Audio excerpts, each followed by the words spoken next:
Egyptian site. And I do consider that the Rishon is by far the most likely location for the lost capital city of Atlantis. It's just so compelling. The Egyptians said that they were colonists, survivors of the destroyed place called Atlantis. The site of Göbekli Tepe and its age could stand, in some people's views, to upend the religious text as far as the age of mankind.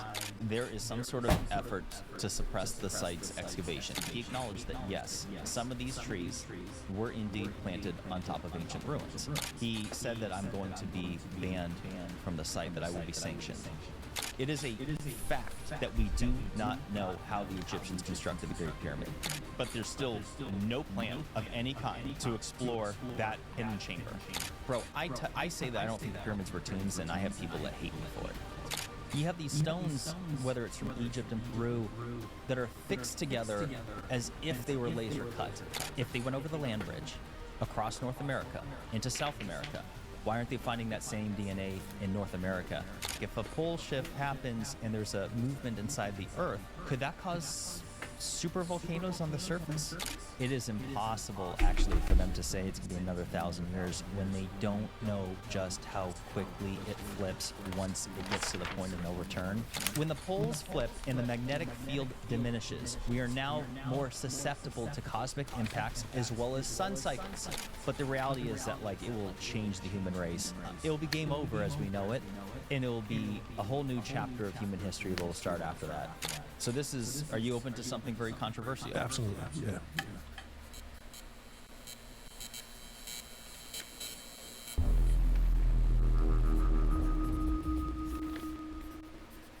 Well, welcome, man. Thanks for having me. It's a pleasure. Yeah. I'm glad we finally connected. Me too. Yeah, it's been great to get to know you over the last couple of days. So. Yeah, well, it's been a great pleasure. You've been very generous with bringing me out here, and I'm excited to chat. And I enjoyed dinner with you last night with your lovely wife, Crystal, and Ryan. And you guys were very hospitable, and the vibe of the conversation was fun. I knew it would connect well. Yeah, for sure. Yeah, no, it's good times. Good times to be had, for sure, and more good times to be had in over the next couple hours. I'm excited to talk to you. You bet. And I couldn't be more excited now that I've finally, for the first time, handled these vases. What do you think, man? They exceeded my expectations, and to be honest with you, I never thought I'd have the opportunity to even touch one. I saw them when I was at the Cairo Museum in Egypt back for the first time in December 2020, and you can only see them behind glass faces. And I never thought I'd have the opportunity to touch them. And I remember there was this one vase, I described it as like an egg shape on the bottom and how it balances on basically just on a point. And you have a few of them here. And I was blown away to finally touch it. And you have a spectacular collection of dozens of them. And it just, like I was saying to you when I was handling them, I'm like, this is greatness. I don't know how they did it.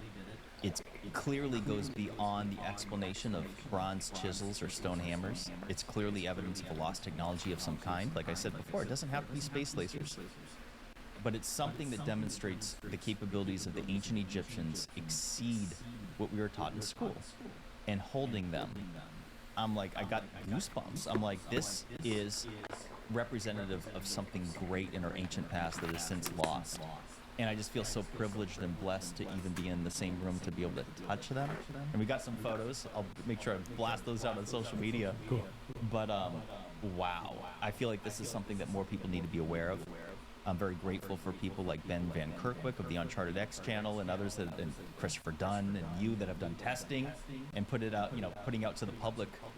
And I feel like there's so many people that are still not aware of these things. And as the information and the attention to them grows, I think people will be able to wrap their heads around the concept of lost technology. Like I look at the Great Pyramid of Giza as evidence of lost technology.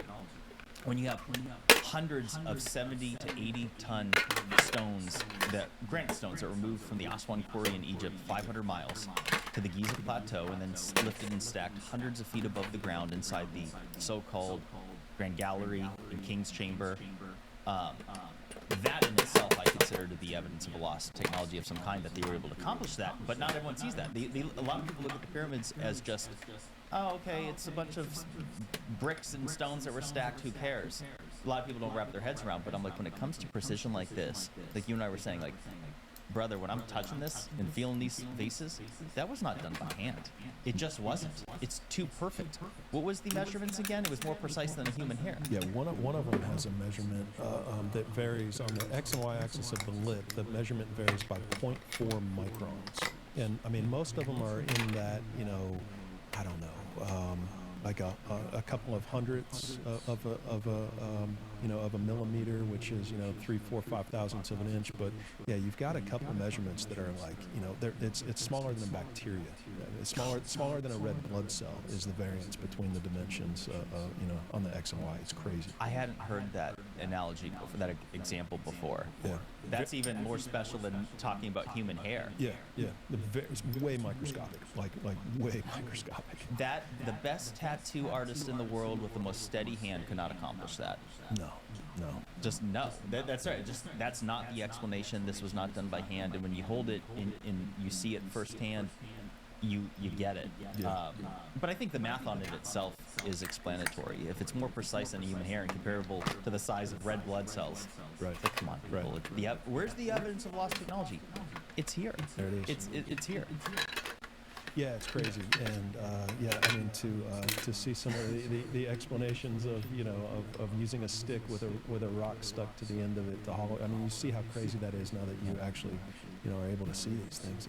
Matt, please don't be so close-minded. They had time, like we were saying before. Look, you have lots of time, and you don't have Netflix, as Ryan was mentioning. You don't have Wi-Fi. Yeah. You take the time and you do these things over thousands of years. Yeah, And that's, so move on. Let's watch. Can we talk about sports now? Right.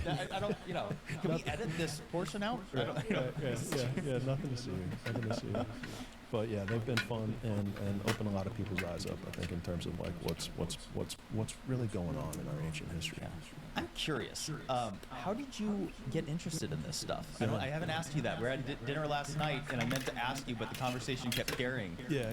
Ben Van Kerkwick, Uncharted X. Yeah, his videos on it were I just happened to stumble across one of them and was like, wow. I was just blown away. And I'm kind of a little bit of a all or nothing type of person, I'd say. I wouldn't say an addictive personality, but an all or nothing. And We share that. Yeah. So it wasn't just let's get one. It was let's figure out some stuff. I have to say, Ben makes some of the best video presentations on this topic. Yeah. I was blown away when I came across his work a few years ago, and I was so grateful to travel with him to Egypt on a tour back in November, December 2020 during the COVID stuff. And that guy's a smart man. He is. And I just love his presentations. I told him before, I'm like, bro, you're the best at this. Yeah, he's great. But you're I've had him on the channel twice now, but I'm excited to have you on for the first time on the channel. And your channel, Bright Insight, is your I guess your social media channels are you're in social media. I mean, you've got X. You're very popular on X, but YouTube, I guess, would you say is your biggest? Yep. That's where I started. That's where I grew my presence. I'm very proud of the following that I've grown, but I will say, I'm definitely not the most knowledgeable in this topic of the ancients. There's people out there that I'm constantly learning, but the one thing I'm proud of is bringing the attention to these topics to people. I found ways to, put these topics on blast and get more eyes and attention to them, and that's something I'm very proud of. And I also look at, because with the following, because I have one of the larger followings out there, and with it comes a lot of support, but it comes a lot of hate, comes a lot of negativity. People know I get a lot of criticism for people in my own field, which I understand. However, I feel like, my experience doing fraud investigations for a retailer, which sounds silly to some people because they're like, oh, he didn't study archaeology. What does he know? I'm like, when you bring in outside eyes with an inquisitive mindset, an investigative mindset, someone that's skeptical, you can kind of start asking and seeing questions that others haven't asked. And, whether it's the issue, and we could talk about it later in the podcast, but whether it's lack of excavations that go back to Tepe and the Great Pyramid of Giza's hidden chamber they've discovered, issues at Gunung Padang, I'm noticing, I'm like, especially when it comes to the Göbekli Tepe topic, and we could backburn that later in the conversation if you want, but it's like, what's going on in the field of archaeology? Why is it that the world's oldest and most mysterious sites on Earth aren't being appropriately excavated? Why are they being deferred for future generations? I didn't think we were going to talk about that till later in the podcast, so it's up to you. I'm good with wherever, man. Yeah, no, yeah. In terms of order, I'm good. I say we start there. Okay. Yeah. So, to anyone that's not familiar, Göbekli Tepe in Turkey is considered the oldest ancient site on Earth. It predates Stonehenge by 7,000 years. It's a total mystery. We don't know who built it, we don't know why, and we don't know how. And it was discovered a few decades ago, however, it was formally discovered, let's say, in the archaeological record back in the 90s, let's say. It was discovered a few decades before that, but as far as when, everyone else got involved. And excavation started around 1994, 1995. And I first became aware of it through Graham Hancock on the Joe Rogan Experience podcast. And he put that on blast, and the site got international attention.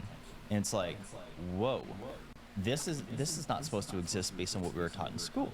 We were, of course, taught that the Sumerians of approximately 6,000 years ago out of ancient Iraq were the birthplace of civilization.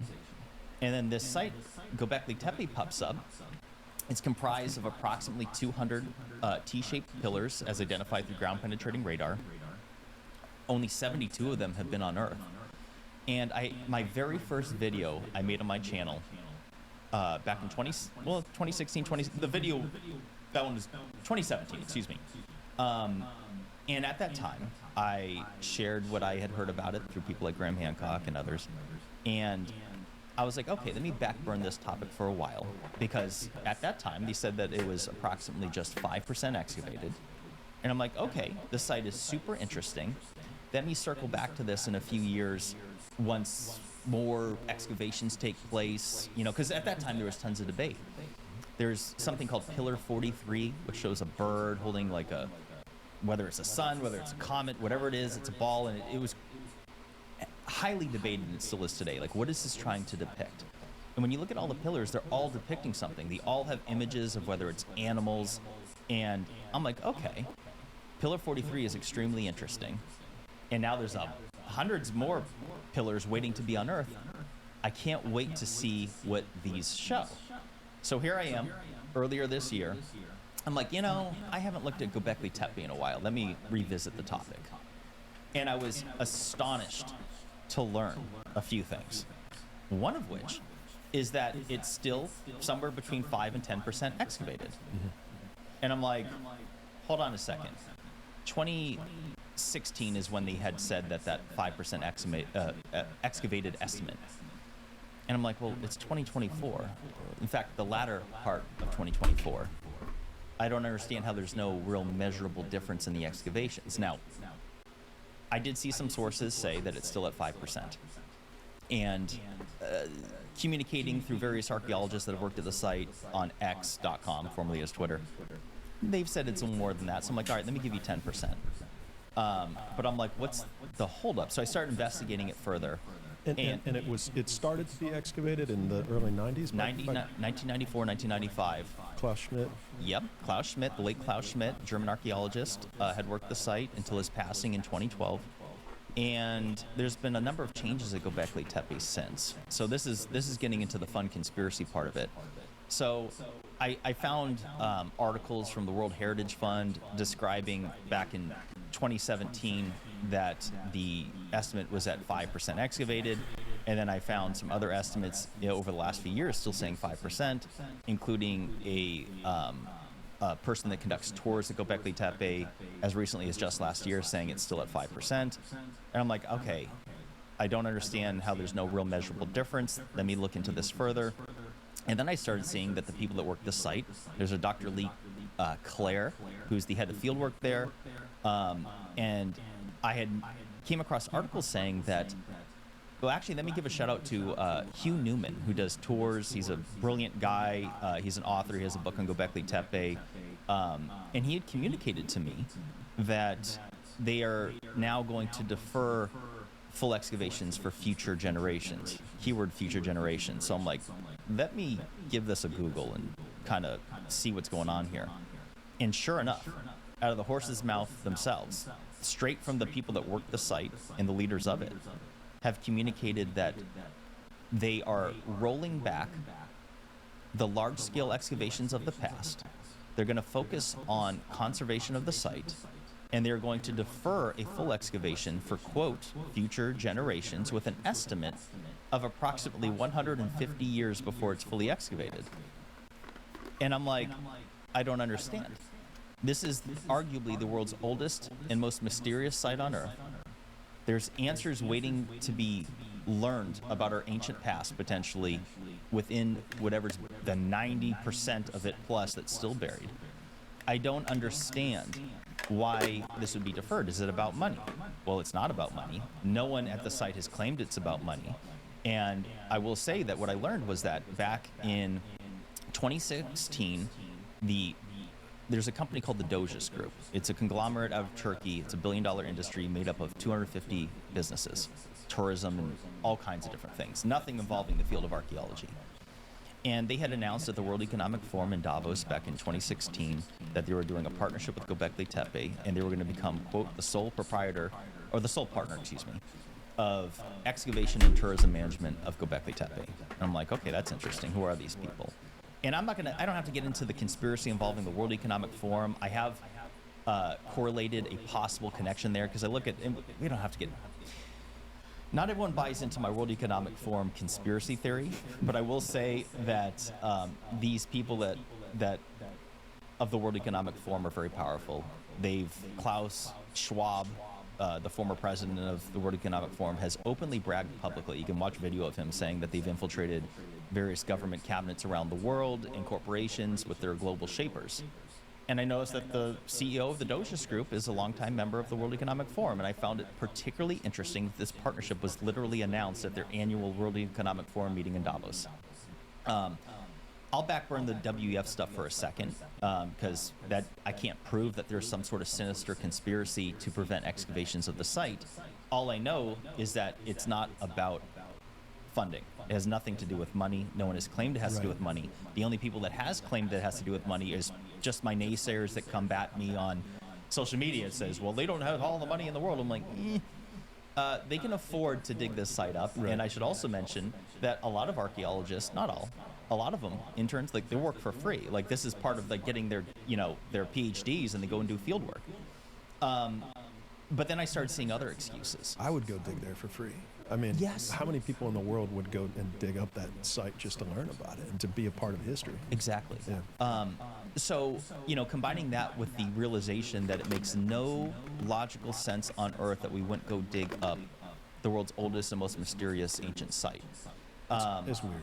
It is weird. It doesn't make sense to me. Yeah. Like I was circling back to my point earlier, I might not be an archaeologist, but I do have a business inquisitive mindset, which is that, like, you, as the CEO of a very, very successful company, if you see an issue in your company, you address it. Like, what's the issue and how do we fix this, right? Like, it's very, like, what do we have to do? Who has to be involved? What resources do they need?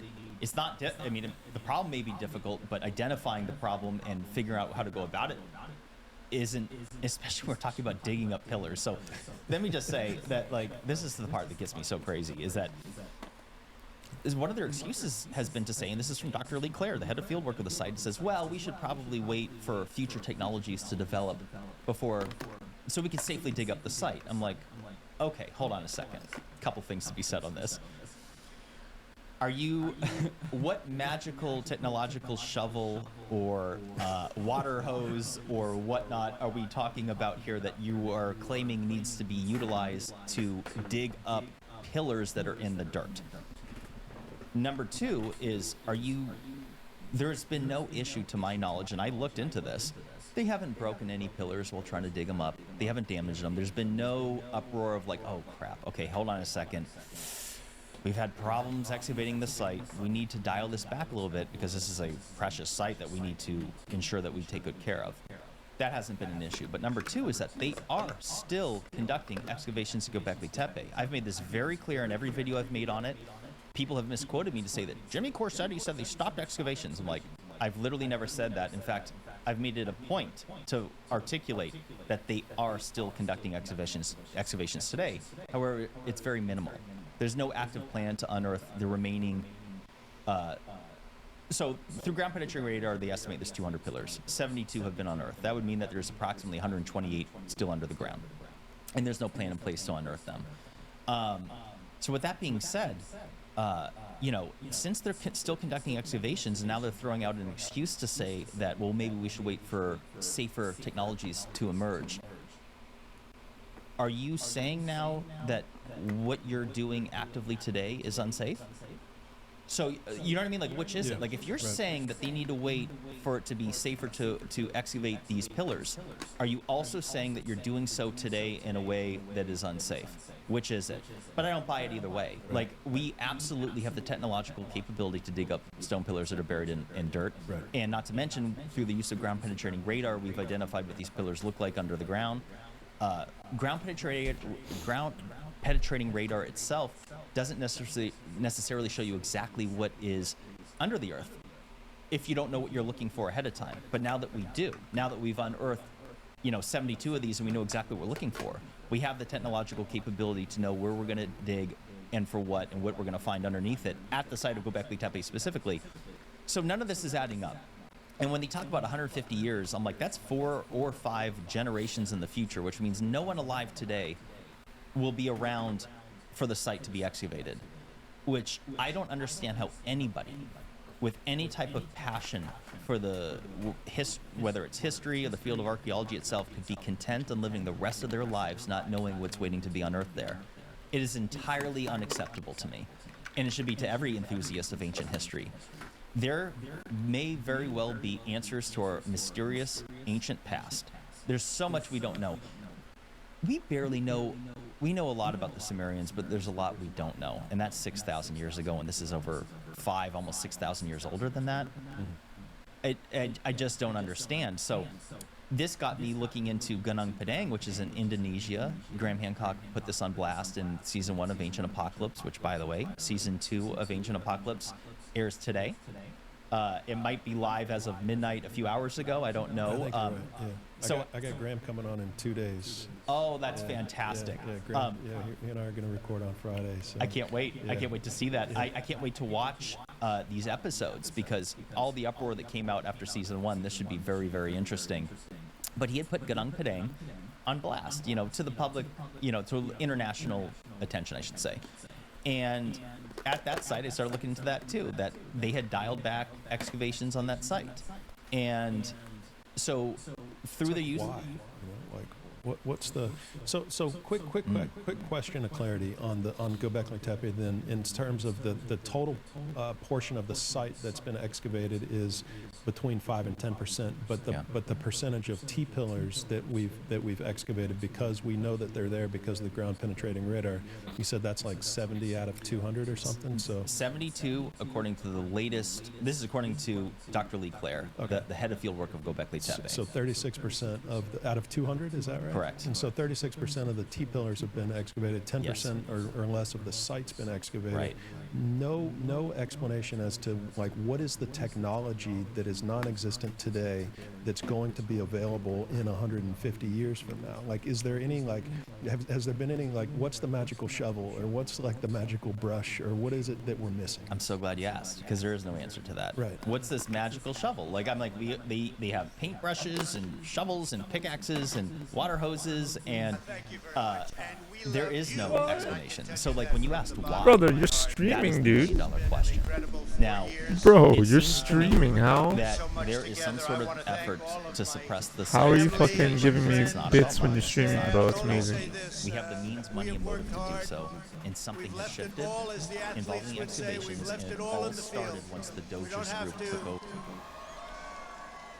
We don't have to come and say, we'll never say in a month when we're sitting in Florida, we're not going to be looking at each other and saying, if we only worked a little bit harder. Brother, man. Thanks, bro. You're still streaming right now. Always fight for you. How are you, dude? I appreciate that, I brother. will be watching. I will be listening. We'll do the pre-workout I flex. will tell you Oh, that Trump's the covering future it. One of sec. This country has never been better.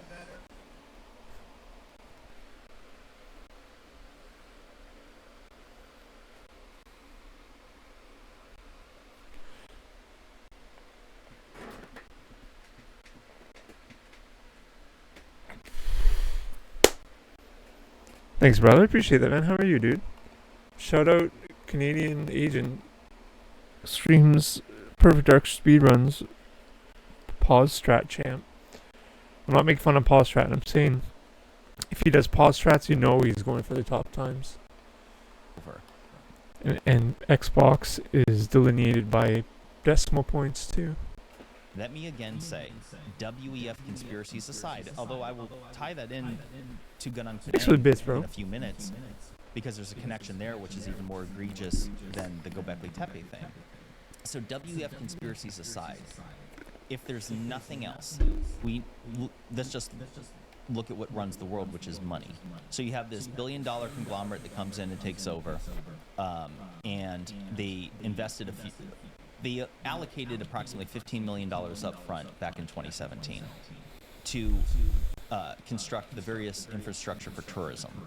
So that's what they did. They built platforms, viewing platforms, roofing systems to protect the site, and prior to that, Göbekli Tepe was receiving approximately 19,000 something visitors a year, and now it's at about 500,000. So it's become a tourism cash cow. And so if I'm thinking about reasons to not excavate it, it doesn't have to be a vast conspiracy. It could be literally just rich people that invested a few $1 million and they're like, okay, I want my money. And they don't care about what's buried waiting to be found at the site because they already put their millions of dollars in. And they're like, hey, this place is making money. I'm moving on to the next thing. If nothing else, it's that. If nothing else, it's just the people running the show don't have an interest in it. Now, if there was another conspiracy, the site could have significant religious implications, and Turkey is a Islamic country, and the site of Göbekli Tepe and its age could stand, in some people's views, to upend or alter the religious text as far as the age of mankind. So it could be religious in nature, that they don't necessarily want donating that to bits come and to hanging out light. in chat I while don't think it debunks anything. That religion. doesn't negate a divine being or anything. While playing it's a touchy subject. What the fuck is this level called again? And when it comes to religion and Dr. Carroll, Escape? but I will say, No, it's not that, Escape. This is going back to Gunung Padang in Is it Indonesia, Escape? as far as like a conspiracy itself. What is this level They called? went from back in Can't 2014. The Indonesian government said that they were willing to allocate, and this is in writing. Carrington, or not Carrington I've quoted this Institute, on my, data, I've shown C, or screenshots on my fucking videos. data They were willing dying. to allocate unlimited funding and resources to excavating the site, and then something shifted there over the last few Extraction, years that's what where it we have is. stopped Data dying excavations. extraction. And that's interesting because this site could potentially be 24 to 27,000 years old. Through ground-penetrating radar that was analyzed by a notable, prestigious geologist, Nice. he's interpreted the data, and he says that there's strong likelihood that there's there is a subterranean tunnel and chamber underneath the pyramidal structure of Gunung Padang. Whether it is natural or man-made is what's debated. Through his interpretation of the data, and a geologist is the person that would interpret ground-penetrating radar data, he said there's a strong likelihood that it's actually man-made. Now, the naysayers will say it's just a lava tube because the pyramidal structure itself Oh, is that's volcanic in stuck. nature. No, that's And stuck. Are you it could just be a serious right natural now? lava tube. I'm like, okay, yeah, maybe it is. Get out of here. But we'll never know what it is until we go digging Sorry, and bro. looking. And circling back to the WF, and I'll get off the topic. However, back in 2018, the gentleman that took it over, I forgot his name, but I shared it in my videos. It's a Nassim something, but regardless, it turns, because he's the decision maker now. So let me just say this. The decision maker of what happens involving archaeological excavations at Gunung Padang, that gentleman is a global shaper within the World Economic Forum. And I just find that interesting. You know, with this organization, the WEF, enacting their initiatives around the globe, whether they're the ones that are pushing for the 15-minute cities, they want to get rid of gas-powered stoves and vehicles. These people are no joke. They have initiatives and they're very powerful. The organization of the WF itself is nothing, but what they are is that their people have positions of power throughout the world, whether it's government cabinets and corporations. So I connect the dots on these things, and I feel like there's something there, but I could be wrong, and I don't know. Like, I can tell you, if I don't know, I don't know. All I know is that there's an issue involving a lack of excavations at the most mysterious ancient sites on Earth. So we have Gunung Padang, which could be upwards of 27,000 years old. It might not be, but it could be. Then you have Göbekli Tepe. And then the other one that I've recently come across is that the Great Pyramid of Giza, back in 2016, so 8 years ago, through the use of muon technology, they identified that there is a hidden chamber above the so-called Grand Gallery. The study on it was published in 2017, so that's 7 years ago. And I'm like, okay, I made a video on that as well, back in 2017. And I'm like, okay, I'll circle back to this, because they said, Zahi Hawass said that it'll be a few years. They want to get an international team to debate the topic and look into it and how to proceed. I'm like, okay, fine. Everything takes time. I'm impatient. I'm like, come on, let's get on this. Let's see what's inside. So I'm like, okay, let me circle back to this after a few years. And I did. And I came across recently that not only have they not gone looking inside of it, but there's still no plan of any kind to explore that hidden chamber. And I'm like, wait a second. As I said a few minutes ago, Göbekli Tepe is arguably the oldest and most mysterious ancient site on Earth. But if there was a number 2, or maybe you could even argue number 1, the Great Pyramid of Giza is so extremely mysterious. We don't know how it is a fact that we do not know how the Egyptians constructed the Great Pyramid. There is nothing but theories and guesswork how it was done. And I could argue that, and many have argued before me, that none of these methods are feasible, whether it's a ramp theory and other things. But who knows? Who knows? What I do know is that the Great Pyramid is highly debated in itself. People argue not just how it was constructed, but they argue, was it a tomb for the pharaohs? Was it a lost technology? Was it something else? So now that there's this hidden chamber, let's just say that the Great Pyramid was built to be a tomb for the pharaohs, which I don't believe for a variety of reasons, and we can get into that. But let's just say that that's indeed what it is, as the archaeologists will say. Oh, okay, there's a hidden chamber.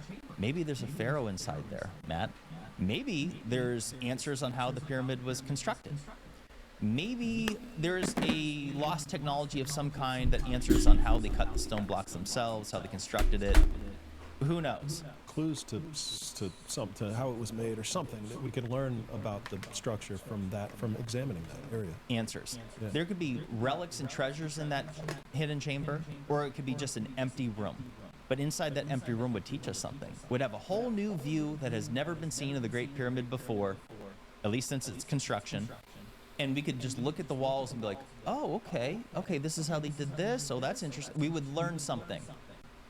And since we have the technological capability to go looking inside of it, we could literally drill a half-inch or smaller diameter hole, stick a tube camera through with a light, and we could see what it is. Right. This could be done before the end of the week, brother. It really could. Now, let me tell you what the naysayers will say. They'll say, we don't want to damage the Great Pyramid. I'm like, okay, hang on a second. I'm with you. I don't want to damage anything either. However, I can't tell you how many tons or the amount of dynamite and TNT they used to blast their way into the Great Pyramid, but it was significant. Yeah. When you walk into it, you see it. They blasted their way through. They broke the damn thing. The casing stones on the outside have all been removed. Whether it was an earthquake or whatever it was, they're gone. Yeah. It's broken. And we could very easily drill a hole and stick a camera tube and seal that hole afterwards, and everything would be just fine. Right. And honestly, whatever answers are waiting to be found inside is reason enough to go looking. I would argue that everyone on Earth, every human being, has an inherent right to know about our ancient past. We have a right to know, if there's answers out there, we have a right to know what those answers are, to shed light on where we came from, who we are, what we were doing in ancient times. So again, it is entirely unacceptable to me, and it should be to everyone, to know that there's potential answers waiting to be found and have the means, money, and motive to do so and still not do it. I come back to the question that you asked earlier, which is why? Why? What is going on? Right. Yeah, interesting. Yeah, fascinating stuff. I mean, just to bounce back to Göbekli Tepe for a second, I actually asked Klaus Schmidt's widow to come onto the show and to talk to me, because I wanted to get some answers about like what, her thoughts on a lot of the stuff that you mentioned about that. She didn't say she wouldn't come on the show. She said she couldn't come on the show, which I thought was interesting. And, you know, that she can't. She said she can't come on the show. And she didn't explain why or anything, but I thought that was a little bit weird. Did you follow up? Did you ask why? I didn't ask her why. No, Right. I didn't reply to her and ask her why. Yeah. I said I appreciate that her time and that she couldn't do it. But that was kind of weird to me. You know, somebody said that they can't do it. So it could be out of fear of being barred from the site. For example, Nekmi Karul is the top dog of archaeologists within Turkey. He controls the site more than Dr. Lee Clare that I mentioned a couple times earlier. He reports to Nekmi Karul.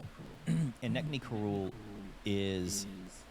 So he has... Okay, back in 2018, I can't remember her name, but the late spouse of Klaus Schmidt, the widow, her name. I can't remember her name, forgive me, but forget her Mrs. first Schmidt. name, yeah. She had toured the site following the construction of the tourism infrastructure. And she had posted pictures online that went viral, got international attention of destruction of the site. She herself is an archaeologist that worked alongside Klaus Schmidt there. Not everyone's aware of that. And so she had seen the site before excavations had started, during, and all the way through until the passing of Klaus Schmidt in 2012. And then when she went back there a number of years later in 2018 to be given a tour of the site, she was disturbed. She said that they had literally done the opposite of what they said they were going to do, which is that they indeed laid concrete on top of ancient ruins while building the roads and sidewalk infrastructure. And she was disturbed. And Nekmi Karul went back and forth with her on the internet and blasted her. Turns out, and I don't want to talk bad about the guy, but he has a temper. He was charged with threatening to violently harm a fellow archaeologist. It's kind of funny. It's not funny, but it's like, wow. And I've been in contact with we'll just call him or her or whoever it is, a whistleblower from Göbekli Tepe. They have an intimate relationship with the site. And these people have been hesitant. They've shared things with me, but they have explained that they want to be anonymous because they're afraid of being banned from the site for life.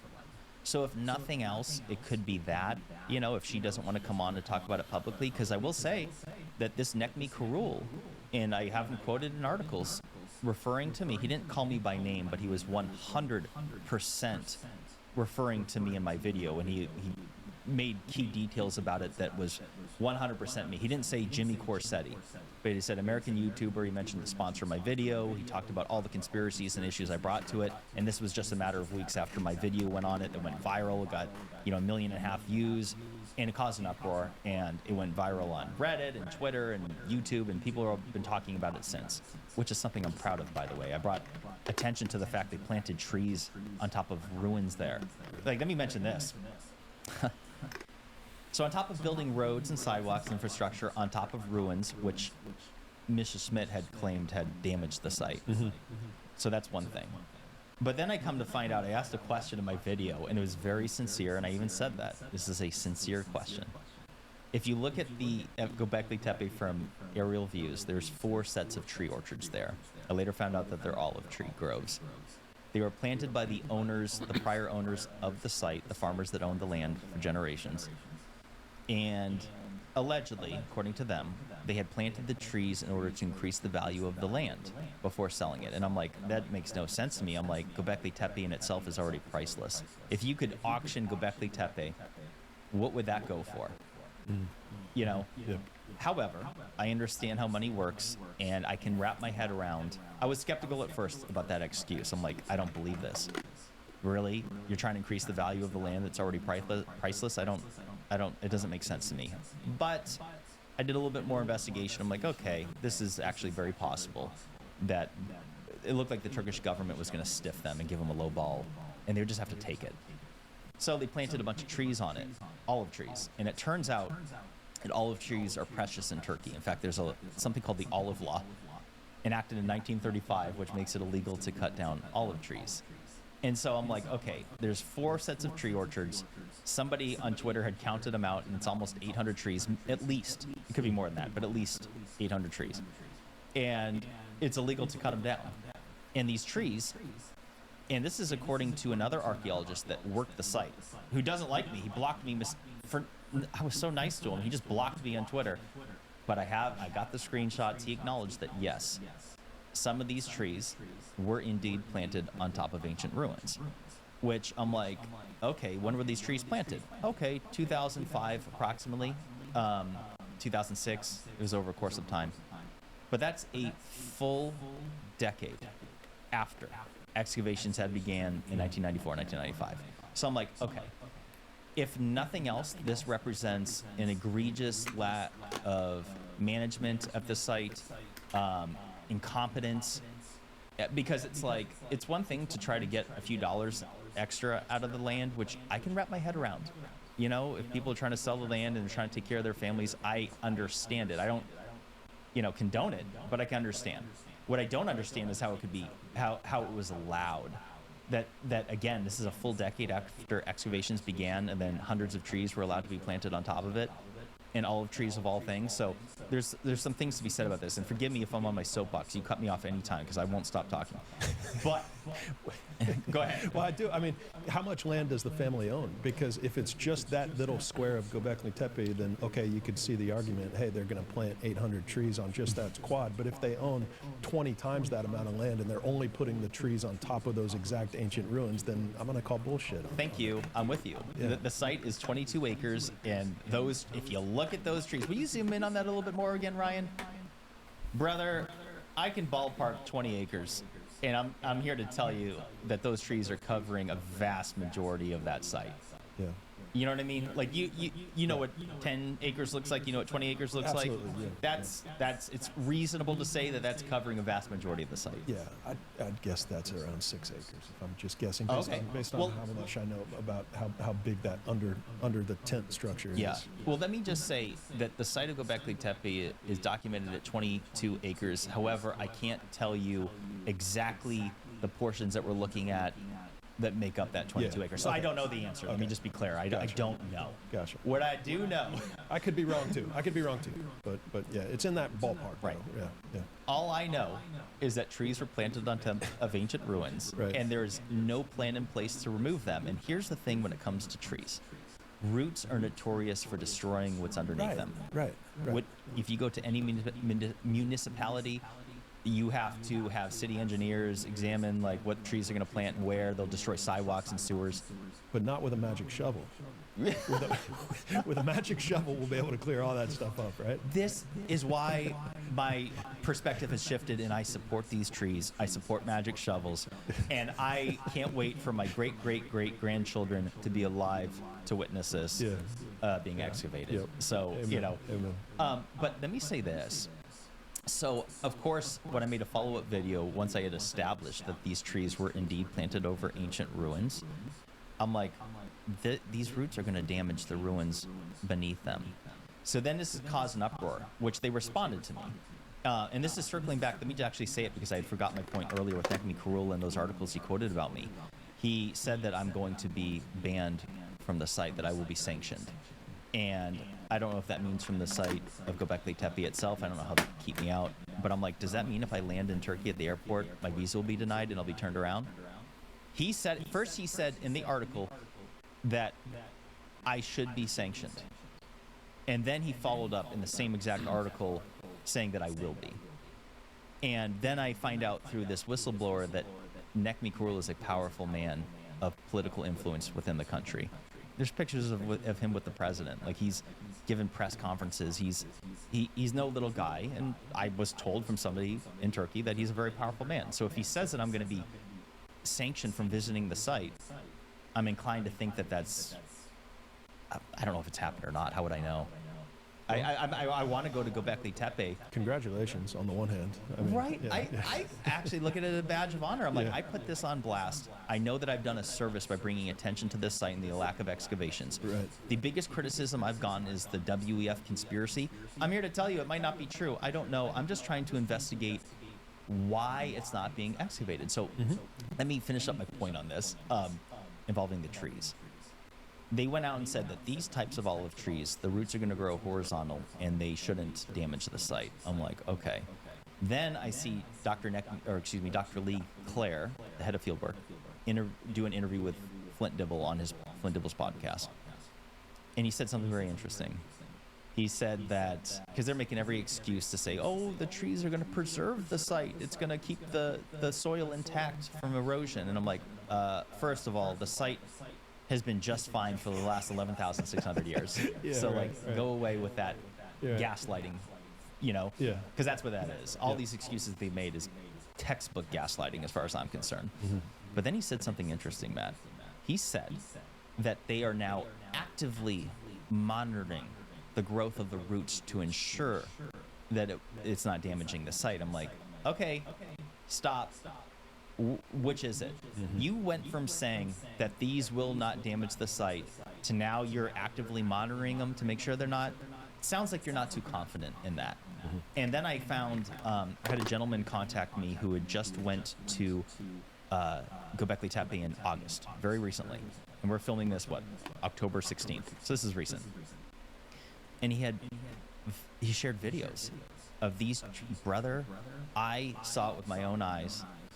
There are ruins emerging right next to these trees. I'm talking these trees were planted on top of them, literally. And they planted trees in spots where there was clearly ruins. You can see stabbing through the earth. And I'm like, what the hell is going on here? This is some next level incompetence. But the reality is that 100% tells me that those tree ruins, if they just grow horizontal, like they said, because let me just clarify, some olive trees, the roots will grow down, others will grow horizontal. It depends on the species of the olive tree. What I witnessed, and anyone can see it themselves, the videos are out there, these tree roots are going to go straight into those ruins and destroy them. 100%. It's undeniable if you just see it. The trees are planted inches, brother, away from some of these ruins. And if those grow horizontal, it's going to go right through them. End of. It's a problem. And there's no plan to remove the trees at this time. So. Crazy. Yeah, what the hell's going on? Right. Yeah. Do you think they found something underground there? Do you think there's like something that they're like, oh shit, we can't, this can't come out to the public. Let's just stop this excavations and let's what do you think? What do you think happened? I have no proof of that. In short, I don't know. However, going back to my point when it comes to various conspiracies and reasons to not excavate other sites involving religious implications, some others have proposed, and this will sound far-fetched to many, I'll preface it with that, but if you go back to the Bible, one of the first verses after Noah was said to emerge from the ark is that it's all scholars believe, whether the ark existed or not, if it did exist, it's roundly believed that it would have been in Turkey where the boat had landed following the flood, if that even happened. I'm not pushing that.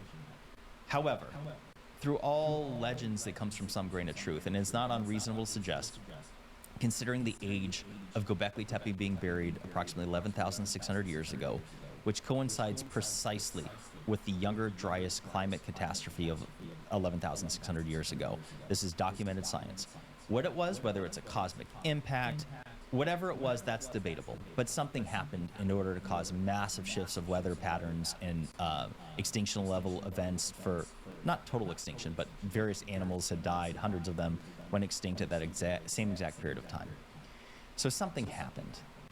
And in that verse in the Bible in Genesis where Noah had emerged from the ark, he had said that Noah had built an altar to sacrifice some of every clean animal and some of every clean bird.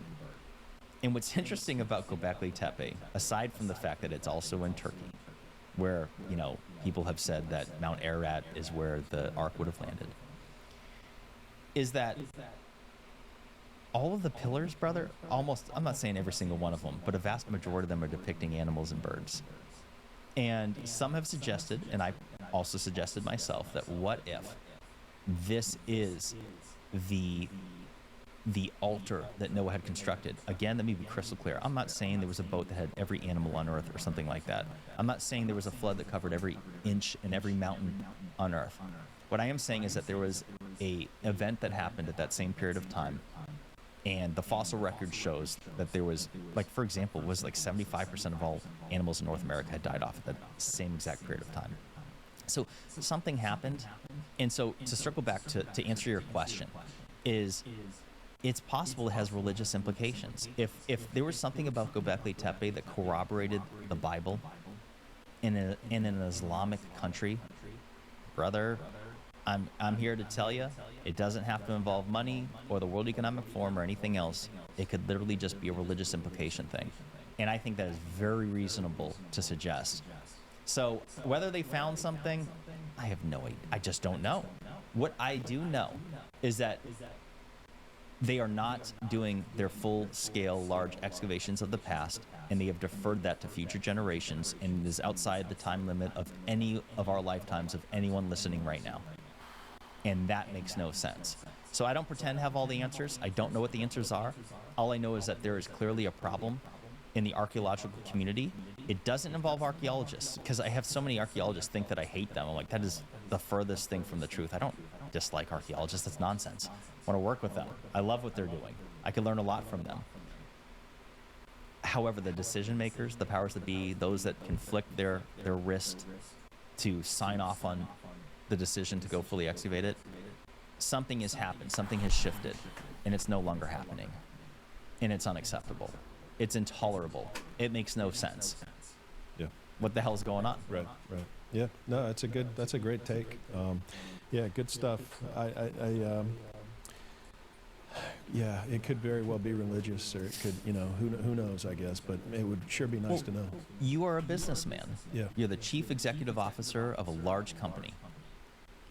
What comes to your mind as a possible, with these issues? What is there anything that I'm not thinking of? Does any of this sound reasonable? Is there anything else, possible explanation that would make sense? That's benign. It's like, I'm not saying there's a sinister agenda to prevent Göbekli Tepe from being excavated. It's just not. Is there anything that comes to mind through your lens? Not from a business standpoint, just from maybe the standpoint of maybe these people found something that they can't explain, that doesn't fit into the narrative that we're told about our history, that people were supposed to have known about, or people were supposed to, it's just that could be something else. If it's religious, that I hadn't even considered that. That makes total sense. But what if, Pillar 43, for example, depicts a scene that may actually show the Younger Dryas cataclysm, and, Yep. and maybe there's other pillars that they found that are depicting kind of scenes that we can't explain and that we can't put into the official narrative of our history. And that would be the only other thing that I would think, that would be like a reason for being like, the world's not ready for this yet, That's a very good idea, because there is absolutely tremendous pushback involving ancient cataclysms. Right. It's so taboo within the archaeological and historical community. They don't even want to entertain it. Yet we have scientific data that corroborates that it happened. For example, and I've heard this from many other people like Graham Hancock and Randall Carlson, people I deeply respect, point out that there was something called Meltwater Pulse 1b at that same period of time of the Younger Dryas climate catastrophe, approximate 400 to 420 foot rise in global sea levels that was far more sudden than anything than was thought possible. It's reasonable to suggest that it's related to the rapid ending of the ice age and the melting of the North American ice caps, flooding the oceans, which is what I think this flood narrative involving Noah's Ark comes from. That if you look at the fact that I think it's like 40% of the world's population lives on or within 100 kilometers or 60 miles of a coastline. So considering that there are literally hundreds, I've seen estimates, reliable estimates, from anthropologists saying that there's at least like 250 to 500 cultures around the world spanning 5 continents that discuss a legend of a flood. That tells me something happened. Again, it doesn't mean that the flood had to cover Mount Everest and the Peruvian Andes. However, if there was an event that caused a sudden and rapid rise in global sea levels, that would have been apocalyptic, so to speak, for ancient people living on or near a coastline. And it is not a coincidence that so many cultures have this legend. Yeah, Something happened. Something happened. Yeah. Do you think that event from that time period, 11,600-ish BC, around that time, do you think that that's when these sites of Göbekli Tepe were supposedly intentionally buried. Do you think that some catastrophe could have buried these things, or do you buy that these were intentionally buried? I think that they were intentionally buried, and let me say there's a few reasons why. Klaus Schmidt himself, who worked the site, was certain that it had been. And then when I look at photos of the excavation process, and you look at the strata involved, it looks like it. So there's, besides all the dirt, there's countless stones, small stones, and all the pillars are found immersed in these stones. And it tells me that if these pillars aren't damaged, like let's just say it was natural, it was a flood of some kind, some sort of mud Just or mud, yeah, that would have destroyed and knocked over and broken those ruins, just like we've seen in other parts, like relics in ancient Iraq. I've seen, like when something happens, the earth will destroy ruins. You can see this in so many places around the world where they find ruins buried and things are destroyed. Göbekli Tepe isn't that, and these pillars were seemingly encased in earth, not from a flood, but like it. What I'm trying to tell you is that it does look like it was intentionally buried. Yeah. I don't have all the answers, but like it seems to me that it was something intentional rather than natural. Okay. Yeah, makes sense. I bet money on it. Yeah.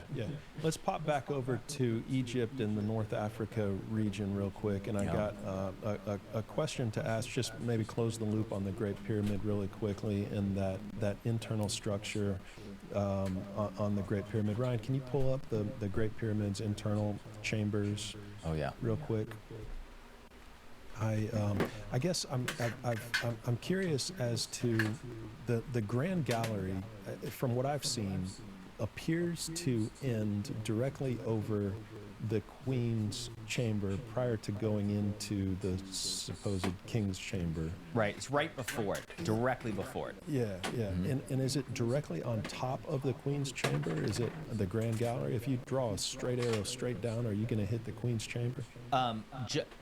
Over part of it. So this is an excellent illustration. It shows that the end of the Grand Gallery goes right over the heart of the middle of the Queen's chamber, which is below it. So to answer your question, yes.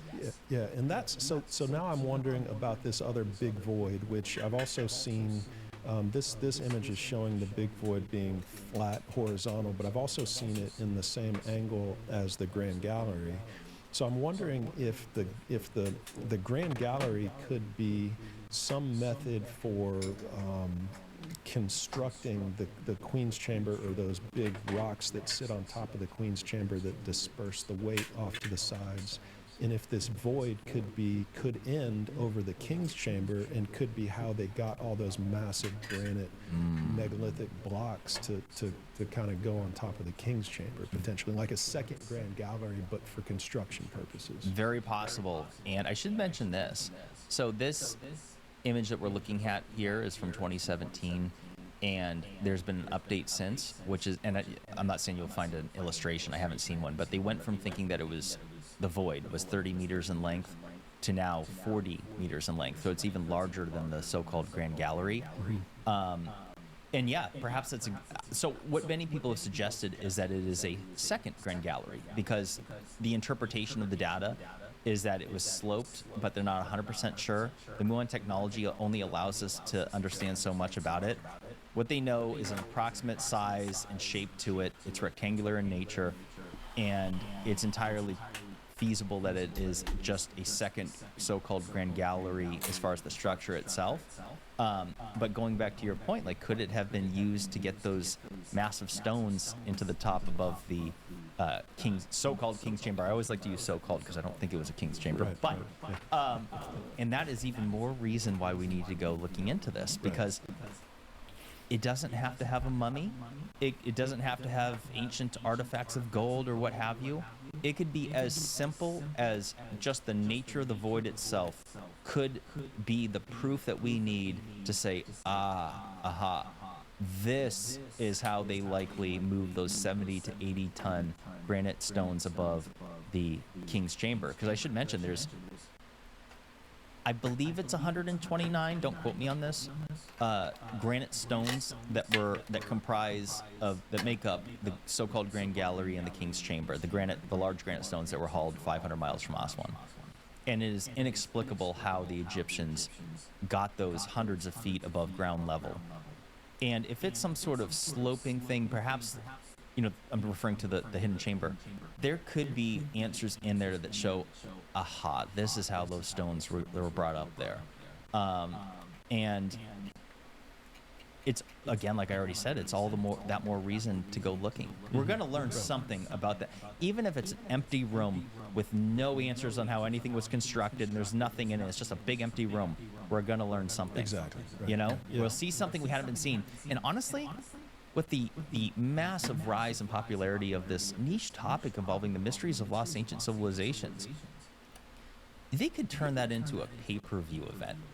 You know what I mean? Like, bro, I would pay money to watch the first images emerging of what that Grand Gallery or that void is. And so many millions of people around the world would take part in it. It'd be a special event. It doesn't matter if there's nothing found in it. It would be cool. I just want to see what it looks like. It would be special. The whole world could listen.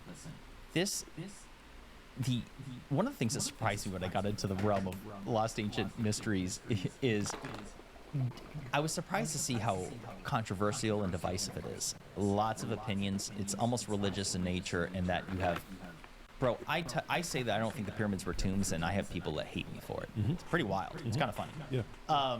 But this is something that could unite people.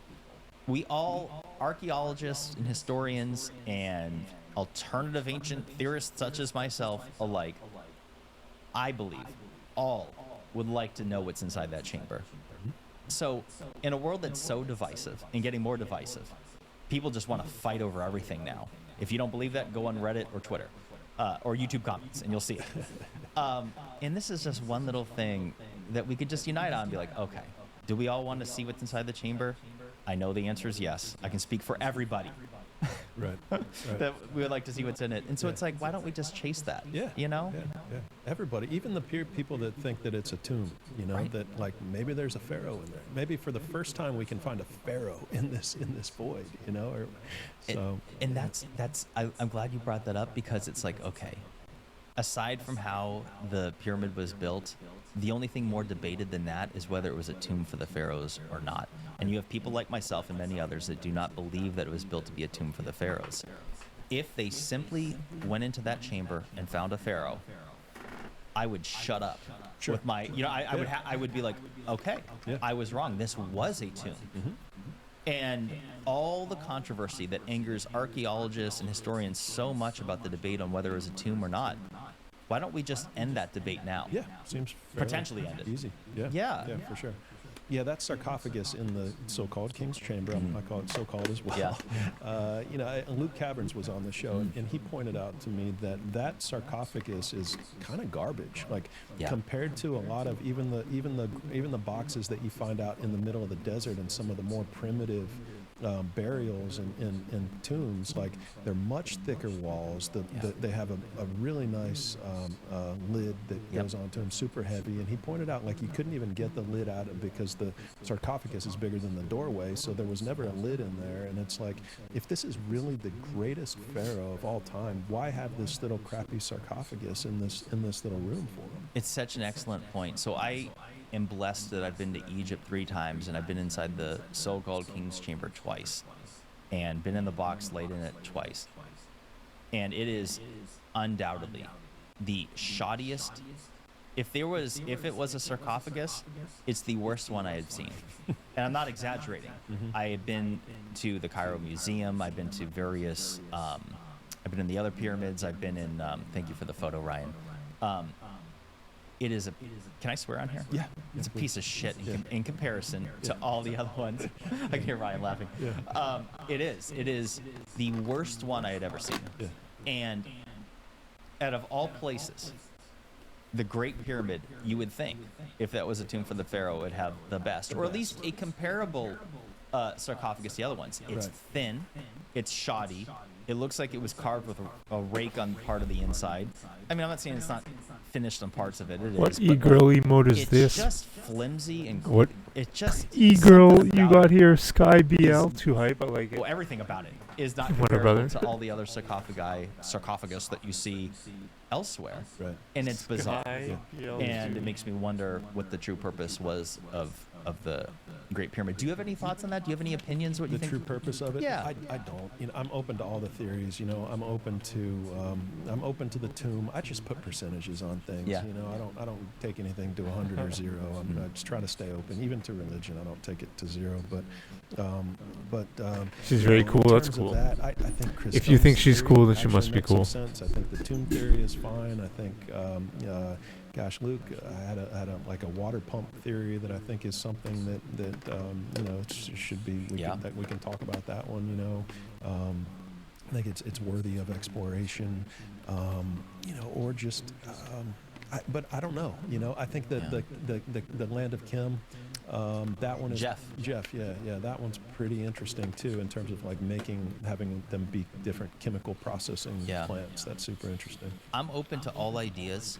I do firmly believe that the Great Pyramid of Giza was a functional infrastructure of some kind. I don't know what. I really identify with Christopher Dunn's theory that it was a power plant of some kind. I don't know that. It's just that when I look at the world's largest structures we make today, like hydroelectric dams, if they were to construct something so large, and knowing that the Nile River once flowed virtually up to the steps of the Great Pyramid, they found boats. I'm in Ontario, Canada. Literally.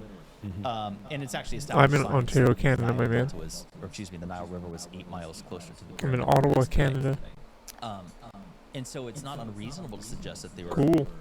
flowing or pumping water through it for, you know, and whether it was a power plant or something else, whether it was, and this gets in more wild things, a DNA restoration thing, because you look at these legends around the world about But ancient humans Ontario being is like hundreds and even the size of thousands years Texas, old. so Some people have suggested that these sarcophagus were actually some Ontario is sort a big of ass place. DNA restoration devices that prolonged longevity. That's a wild concept to many people. I'm not saying I believe it. I'm just simply saying that when you go through the pyramid, the internal structure and layout of itself is so bizarre. It looks absolutely nothing like any other tomb we've ever found in Egypt, and there's no hieroglyphs in it. That's weird. And let me say, yeah, it is weird. And let me say this: a lot of people who haven't, or that are not familiar with the internal structure and layout of the Great Pyramid, they have always assumed that it was like this maze, this puzzle to hide the pharaoh from tomb robbers. But it's not like that at all. Bro, when you go in, you go down, and you go up, and you're inside. And that's it. Now, going to, so like say the Valley of the Kings. Known tombs, decorated from floor to ceiling, literally, in countless hieroglyphs. And they're 5411, nice brother. and there's tombs in them. And this looks nothing like it. And the only other explanation I've heard on why the Great Pyramid is a tomb but doesn't have hieroglyphs is because, well, it's simply because the Egyptians didn't start doing hieroglyphs of tombs until after that. Hey, listen, that's a lazy excuse. I don't know the answer, so I'm not here to say that they're wrong, but I am here to say that it doesn't add up. And thank you, Ryan, for bringing in these photos. I will say, and this is something worth mentioning, and this is I'm a woo-woo guy. I'm a very spiritual man. I'm not religious, but I'm very spiritual. I believe that we're a product of creation. And there are vibes in certain places. There's some places that for whatever reason you feel better in than others. Maybe it's just a feng shui thing, which is real. You know, how you decorate a place can make you feel good or not. Let's be real. Every time I've been inside the pyramids of Giza, it feels good.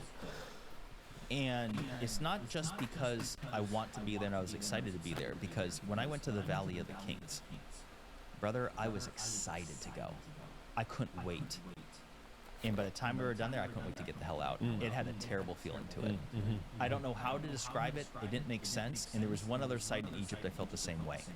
Actually, let's say two, but let me start with the first one, which is what's called the Osiris Shaft. It's in the Giza Plateau, located directly between the Sphinx and the second pyramid, as I call it.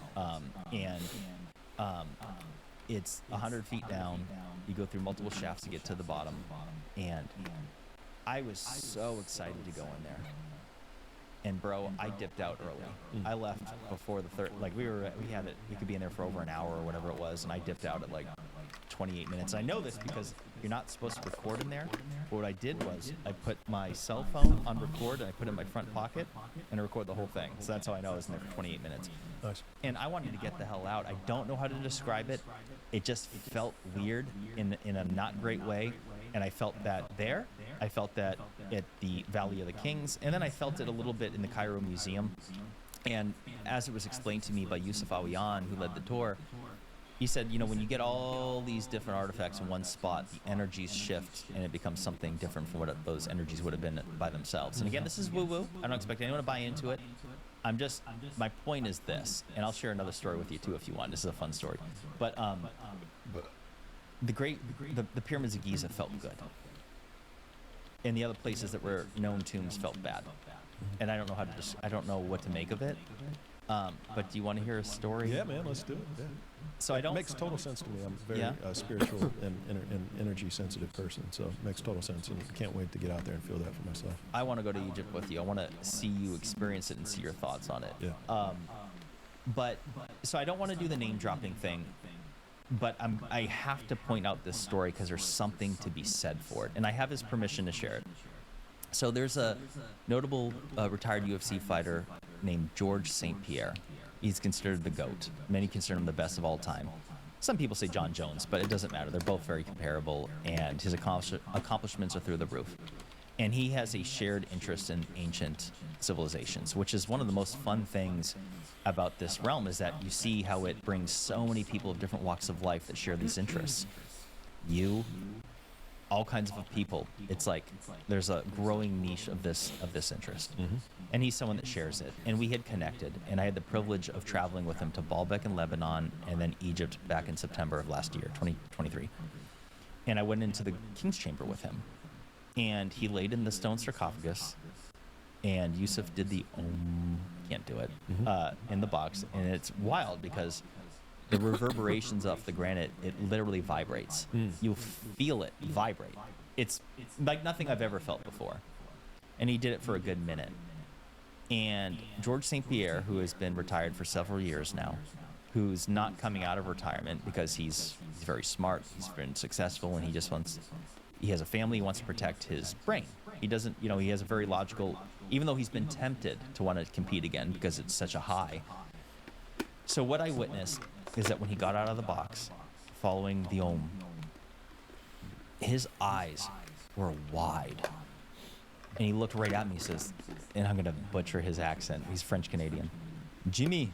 No, he didn't say Jimmy. He says, I'm coming out of retirement. I'm going to win the championship. That was his very first reaction. Wow. Out of coming out of that box. Wow. And I'm like, there's something to be said for that. That when you have someone that many consider to be the greatest of all time in what he did, a champion, a multiple time champion, it's something so spectacular such as fighting, which is as primal as it gets. And that was his first reaction. And so fast forward a few hours later, I'm at the hotel pool with him. I'm like, hey, George, so you said something to me. I'm curious. Yeah. I said, you said you were coming out of retirement. And this wasn't in the context of him doing a grappling match, which he was thinking about doing at that time. This was in the context of going back to reclaim the championship to prove he could do it. And he's like, no, Jimmy, I'm not coming out of retirement. And I was like, what made you feel that way in that moment? He's like, I don't know. He said, it's just how I felt. In that moment, I felt hot. Yeah, he didn't use the word high, but I'm paraphrasing. He said something about how good he felt. And I'm like, there's something about that resonates with me. I don't know what to make of it. But the fact that was his reaction coming out of there, and the fact that the vibe in that place is so special, it just makes me wonder what the true purpose was. It just makes me think it wasn't a tomb. Not for those reasons. For other reasons, I think it wasn't a tomb. Besides the fact they never found a single mummy in any pyramid ever in Egypt. That's a fact. The fact that you have no hieroglyphs in them.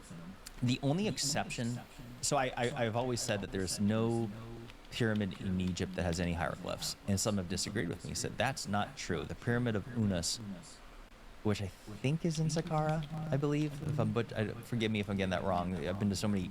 When you go to 24 places in Egypt, you can get them confused. But the Pyramid of Unas has hieroglyphs on the walls. However, there's a detail that when people disagree with me, they leave out a key detail, which is that those hieroglyphs are not carved into the granite that makes up the internal structure of that little pyramid. It was all on plaster that was on it, and it's all falling apart now. And to be completely honest, those hieroglyphs too look like complete shit compared to the hieroglyphs you see carved into granite elsewhere. It was done on, thank you, there we go. And this is beautiful, it's spectacular, but just so we're clear, all of those glyphs are carved into plaster, not into the stone itself. Right. And you can actually see it in the upper right-hand corner where you see the different, the separate two massive stones. That's the granite, and that gap that you're seeing there is just the removed plaster that's fallen off over time. Okay. So all those glyphs are on top of plaster. Okay. And it's not comparable. And honestly, this site is not even remotely comparable to the beauty of the Valley of the Kings. But that would be the one exception. I just point this out because if I say there's not one single pyramid in all of Egypt, Somebody's going to say that. well, that's what they do. Like, that's incorrect. It's the Pyramid of Unas. I'm like, okay, hang on a second. Yep. You could say that that shoddy plaster was put in after that thing was constructed, perhaps, maybe. But it's little details like this that matter, because when people try to debunk, you got to check the debunkers, and I'm like, that's not accurate to say that was so. Yeah. Let's move over to, we're already in North Africa with Egypt. Let's talk a little bit more about North Africa and get over to the Rishat structure. You've done some incredible work with that, with your video on Atlantis and the connections between the Rishat structure and Atlantis. Do you want to talk a little bit about that? And thank you for saying that. I appreciate that. That's definitely what put me on the map, is discussing the Rishat structure, which is more commonly known as the Eye of the Sahara or the Eye of Africa. And tying it to the Atlantis theory, like I said, is pretty much what put me on the map. That's what caused my channel to really take off. I was growing, but it really took it to another level. And Brian, can you pull it up on the screen for us? Just pull up my iPad. so I had learned of this theory from a little-known documentary called Visiting Atlantis, which was made in 2011, and it was on the Gaia network behind a paywall. And back in 2018, I decided to start investigating the topic of Atlantis. And I'll leave that up, and I'll start talking about that in a second, but I want to share the story behind how I came across this. So I started looking into the topic of Atlantis in 2018, and there was this little-known documentary called Visiting Atlantis by a George S. Alexander and a Natalis Rosen, and I was blown away. It was sharing this site that I had never heard of before. Like you said, you had heard of the Rishat structure, but at that time, most people hadn't. And I point that out because when I made the first video on it, I had thousands of comments of people saying, how have I never even heard of this before? And there's a picture of it here on screen, the Rishat structure. And this site is massive. That's about 16 miles across. It's huge. You can only appreciate it from aerial or from space. And so I saw this documentary, and it pointed out the similarities of Atlantis, which was that it was said to be made up of concentric circles, specifically 3 that would be of water, 2 of land, which matches the Rishat. The Rishat also has an opening at the south, which was what Atlantis described, mountains to the north with rivers flowing through them. And as I did more and more research on the topic, and as I made videos on it in the years following, I've added significantly to the theory, 3 or 4 times as many bullet points, line items of evidence, as I would call it, that suggest that this is by far the most likely location for the lost capital city of Atlantis. And keyword capital. Atlantis was said to be an empire made up of 10 kingdoms. And I'm focusing on the capital because it was something so specific. And I should mention this, and I've said it before, but new people listening haven't heard it before, is that the legend of Atlantis actually comes from the ancient Egyptians, which a lot of people are not aware of. And it was Plato's distant relative Solon who was said to have traveled to Egypt 2,600 years ago and visited Sais, or the Temple of Neith in Sais, Egypt, or is it the Temple of Sais in Neith, Egypt? I'm getting it backwards in this moment, but I'm tired, forgive me. Regardless, So at that time, Egypt was a hub of learning, and people had traveled from all over to go there for wisdom. And that's where Solon, who is said to be the wisest of the 7 sages, he was a Greek philosopher and poet and law and statesman. And he had had this temple, which it no longer exists. It was consumed by the Nile River like 1,000 years ago or something. But at that time, 2,600 years ago, is when they had described, the Egyptians described that they were colonists of this lost civilization that was destroyed in a cataclysm. And what's interesting about that, and I would say that this is evidence, strong suggestive evidence, let's say, that Atlantis actually existed from the standpoint that when you look at the Younger Dryas climate catastrophe of 11,600 years ago, which we talked about earlier in the podcast, well, the priest had told Solon that it had the civilization was destroyed 9,000 years prior. And what's interesting about that is that 9,000 years prior to 2,600 years ago is 11,600 years ago. What an astonishing coincidence, especially considering that it was said to be consumed by a flood of some kind at the same time when the Meltwater Pulse 1b had happened. So to me, I'm like, this is evidence that this site actually existed. Now, as far as the wrist shot structure goes, I'm a very open-minded individual. I don't claim to have been the first person to have shared this theory. I've credited where I've heard it many times before.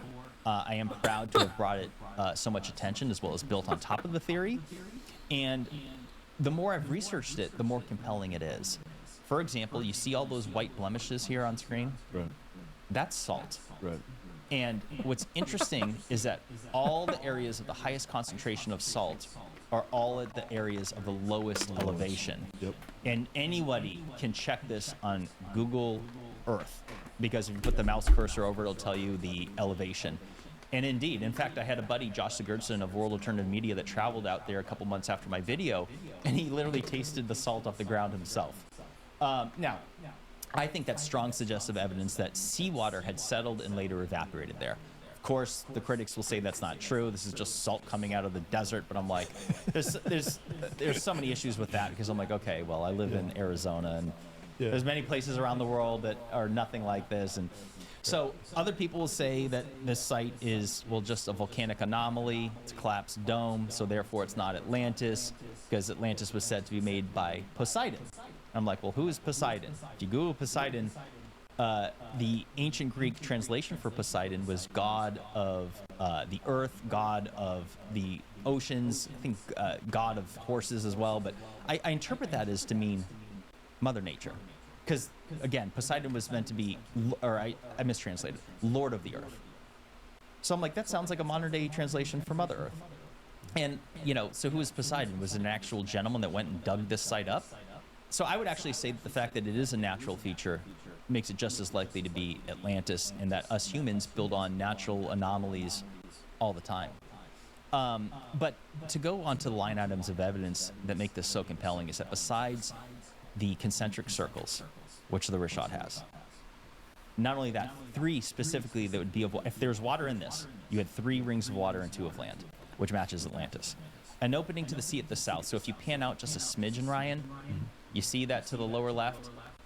Well, you can scroll in a little bit more. You don't have to go out so far. But that opening is southerly facing.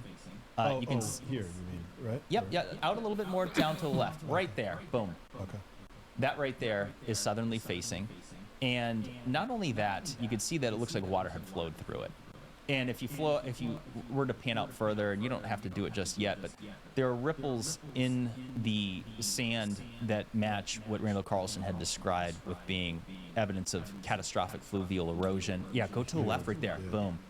So Randall had done a brilliant job of describing, so that's bedrock with sand mixed in between them, and the white areas are salt. But those darker blemishes are indeed bedrock. And they measure 3 to 4 times larger than what you see in the scablands of eastern Washington, which is known, confirmed science of catastrophic flooding. Right. Now, Randall Carlson himself, who I deeply respect and has learned so much from him, he does not think that the site is, that's even a better example. Wow. Yeah. He doesn't think that it's Atlantis. However, he does corroborate that this is evidence of at least one event, possibly multiple events of catastrophic fluvial erosion. And again, just to clarify, because some people say, these are all sand dunes. It's both. There's sand that's intermixed between whatever carved out that bedrock. And when you look at, like, from there, it looks like ripples that you would see in sand at the beach. 100%. Yeah. And I mean, water, it very much looks like water went through here. yeah, I firmly believe that it did. That's an excellent example too. Yep. And so there's other line items of evidence about this site. For example, Atlantis was said to have an abundance of gold, so much so that their outer walls were cased in it or coated in it. And it's a little known fact, but prior to the discovery of gold in North America, Europe got their gold from Mauritania. And there's the 1851 treaties of ancient resources of Mauritania that say that. I was astonished to find this a few years ago. Atlantis was also said to have an abundance of gold, or excuse me, of elephants along with the gold. Also, and you won't be able to tell through the satellite imagery, but Atlantis was said to be made up of red, black, and white color stone, which matches the wrist shot. When you go on the ground, and I have so many photos of this because there's other people that have been there. Let me give a shout out to David Stig Hansen, who's been there 3 times. He's my friend. He's a great guy. And it's red, black, and white color stone. Furthermore, because a lot of people will say that, oh, well, this can't be Atlantis. Atlantis was said to be an island, which is a key point that Randall makes to say that it's not the site. However, if you look into the ancient Greek translation for the word island, the word was Nessos and Nesson, which turns out has 5 different translations, one of which is island, but the other is peninsula, promontory, as well as land within a continent surrounded by lakes, rivers, or springs, which is highly fascinating. Another detail is that Atlantis was said to have springs of hot and cold water.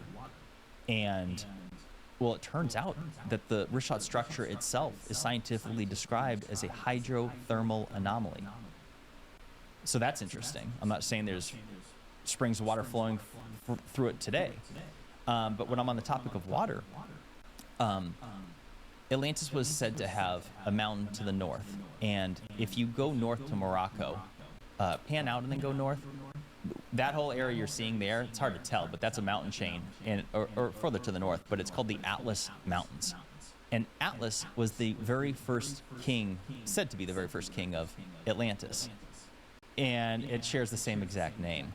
And not only that, at the time of Atlantis, 11,600 years ago, the Tamanrasset River flowed from the Atlas Mountains either through the Richat or directly north of the Richat out to the Atlantic Ocean. And that's a fascinating detail because the Tamanrasset River dried up approximately 5,000 years ago. And a detail, although I've put it on blast and so have many others in the years since, but a little known detail is that the Sahara Desert was a lush green tropical paradise up until approximately 5,000 years ago. It's debated how that happened. Some say it's the Earth's precessional cycle. Regardless, yeah, see, there's the Tamanrasset.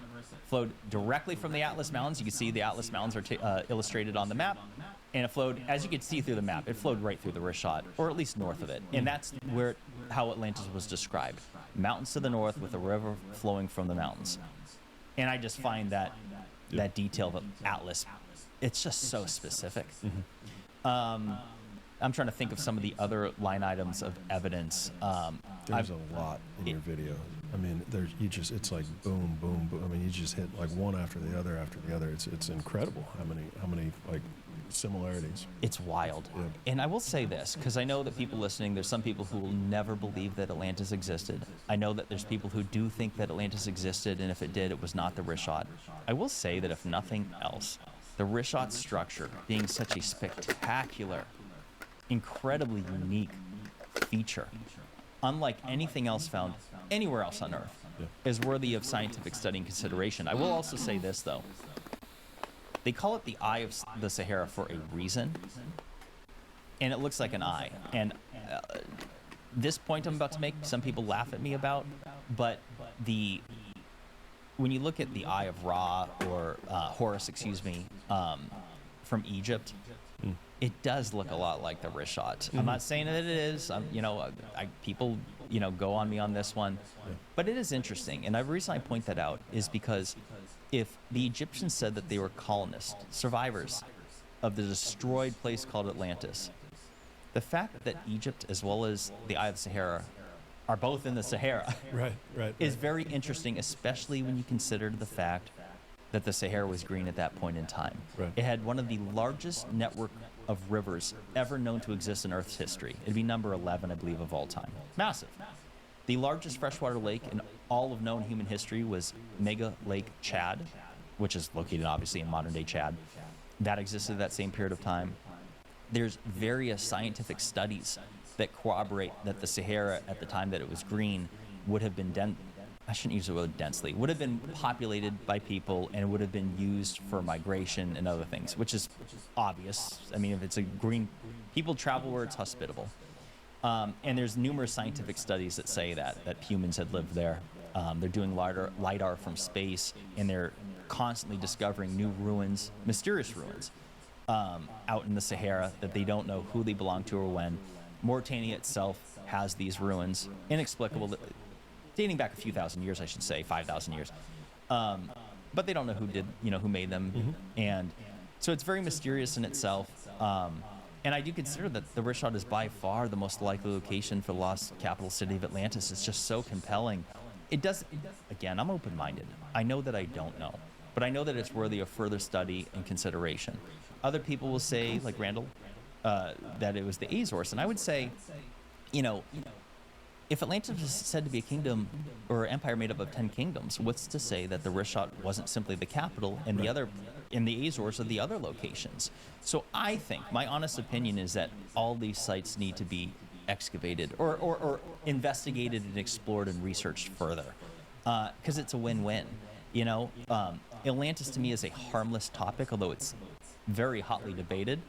But People are very anti. There's this whole group of people that are like, no, impossible. There's no, and then there's people that are open-minded to the possibility of it. But it's like, if so the story for so long was that we were hunter-gatherers, but then you find Göbekli Tepe from the exact same time period. I'm so glad you brought that up. And it's like if that was that 11,600 years ago in that time period, and easily, and this was green and fertile until 5,000 years ago. Of course, there could have been people living here. Of course, we're going to find evidence of of a lost. You can call it what you want. You can call it a civilization. You can call it just whatever you want. But people were were in this part of the world. I mean, undoubtedly.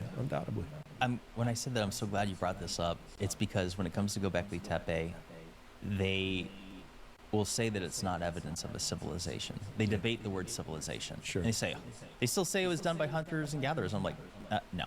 I do not think, I'm not saying, because they'll say that, well, we don't have evidence of farming at Göbekli Tepe. We don't have evidence of human habitation. I'm like, you have the structure itself. It doesn't mean they lived in it, you sillies.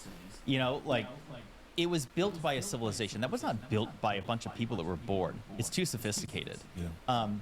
It's argued, although debated, that it was, what's the word? What I'm looking for here? That, I'm losing my train of thought. Forgive me, brother. This is what happens when I think about too many things at once. Like a ceremonial? Yeah, okay. Okay, I got it. That it was orientated to the cosmos. That had a celestial origin to it. That's debated. I don't know the truth of it, but when you look at the circular nature of it, it's specific. It means something. They didn't just be like, let's just do this here. And it's multiple circles. So it's clearly something. And I don't think for a second it was created by primitive hunters and gatherers. We're talking 20-ton stones, 20 to 25 tons, or maybe upwards of 30 tons. I might be getting that backwards, but upwards of 20 feet tall. And again, a couple hundred of them. Yeah, getting away from like the debate on the definition of the word civilization. Yeah, buddy. It's something, and now that we're looking at the wrist shot here on screen, if you bring up, if you were to go to Google Images, yeah, buddy, and insane. That's a just type in huge wrist skip. shot structure from space. It is so obvious that it was blasted by the ocean, and this is something, another point that's worth mentioning. It looks like it was blasted by the ocean. And here's something that's so significant to discuss, which is that the last time the Sahara Desert was said to have been, had the ocean over it, was at the time, and Brian, I'd appreciate if you brought this up too, type in Trans-Saharan Seaway. This is an incredibly important detail. So notice this. It does not illustrate it going west over the wrist shot. However, if you were to go to satellite imagery, you could see the areas where the ocean had went through Algeria, down through Mali and Nigeria.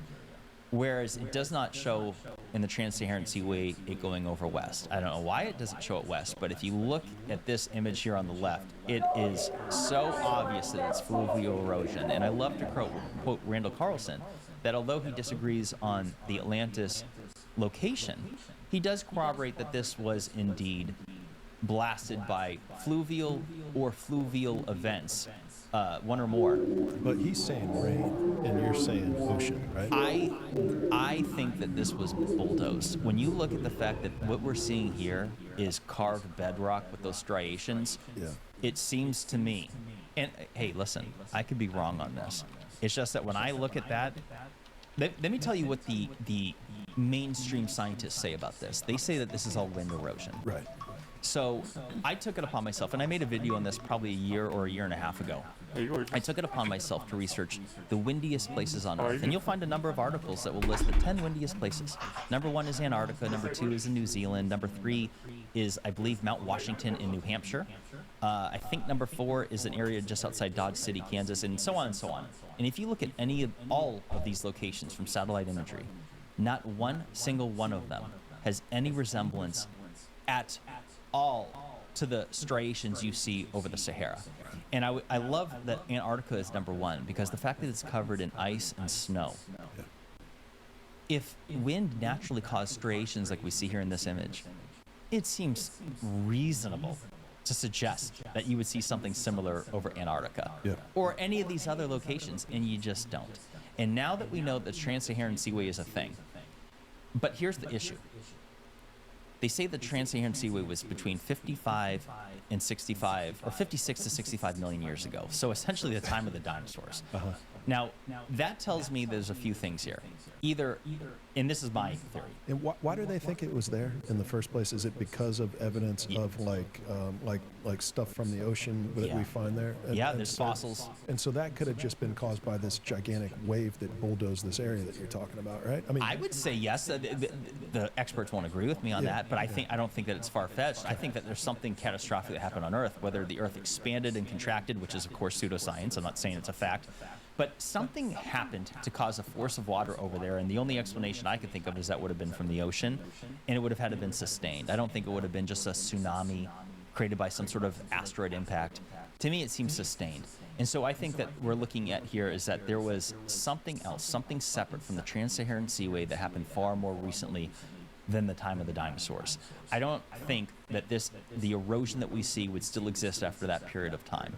I could be wrong, but the reason why I bring this up is because when we consider the scientific evidence of the Green Sahara, that they say that it likely goes back and forth from green to a desert every 20,000 years, going back who knows how long of a period of time.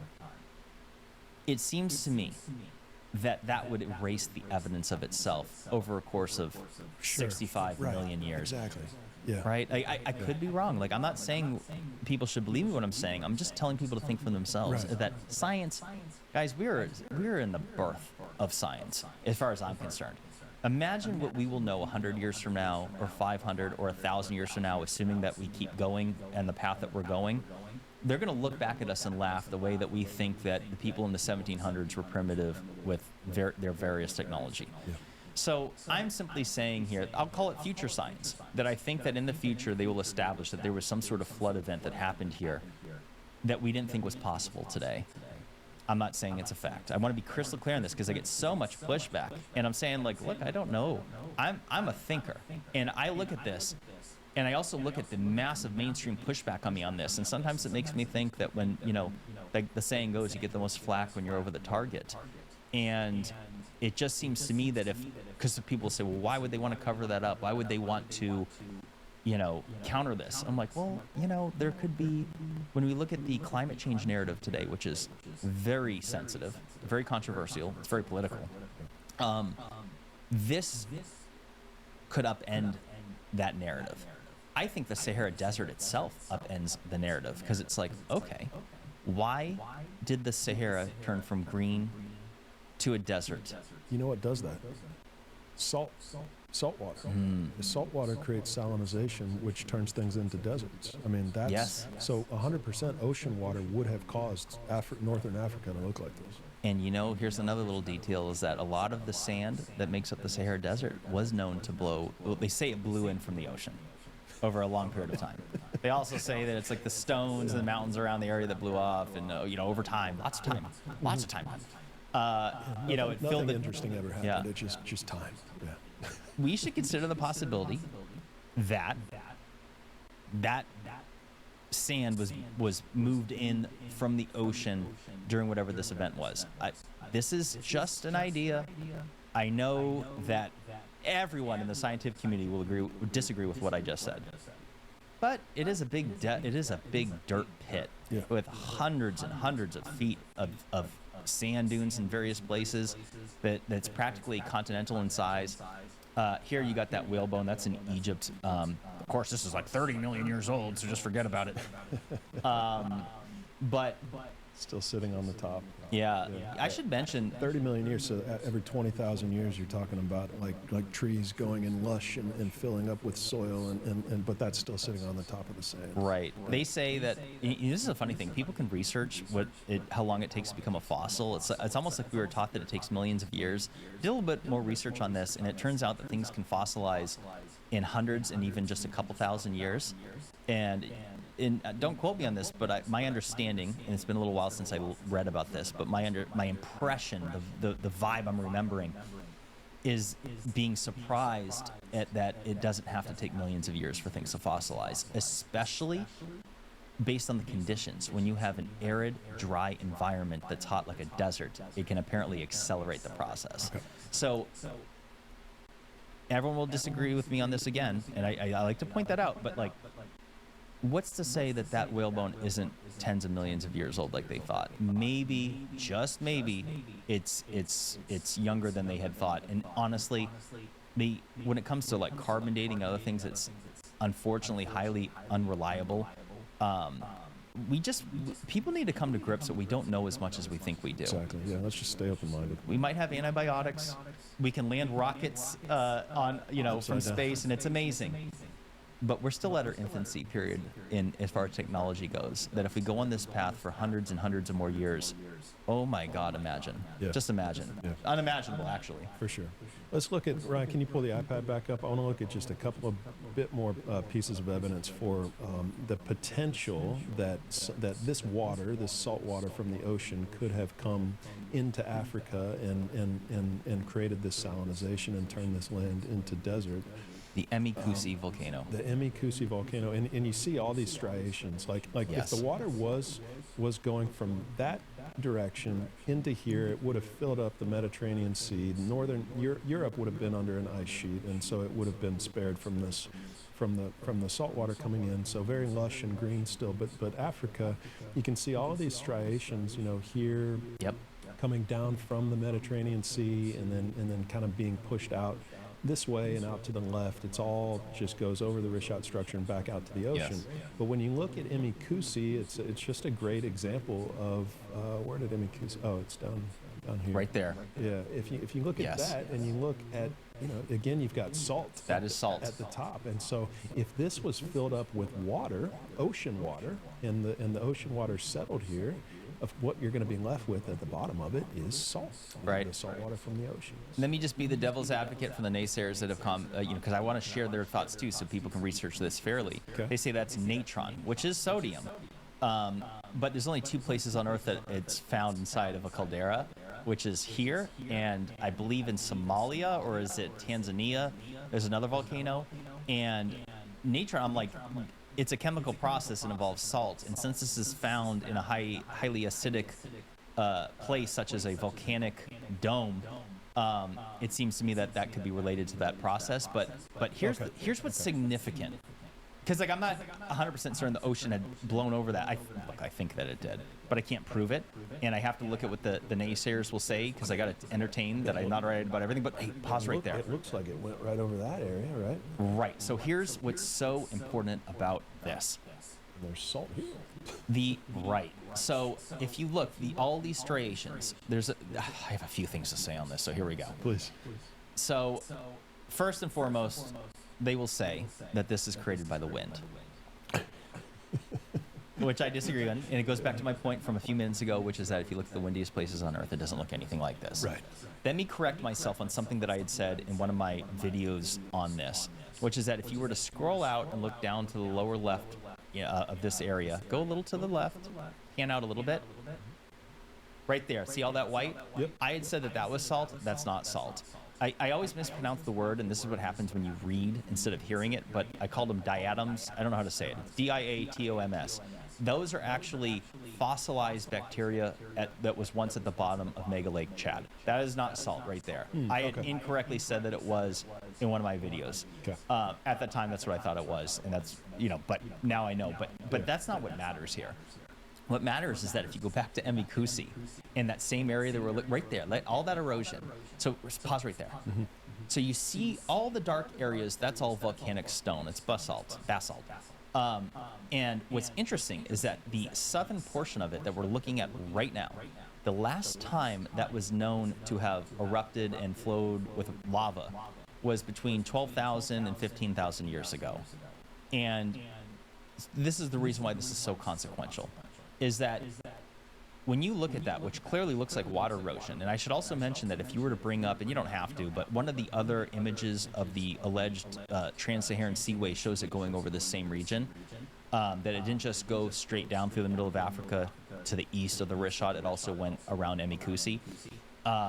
And I'm like, guys, this is evidence of water erosion. So if you look at how it strips the volcanic stone, it's like it just sheared it off, like especially right there. Just pause right there.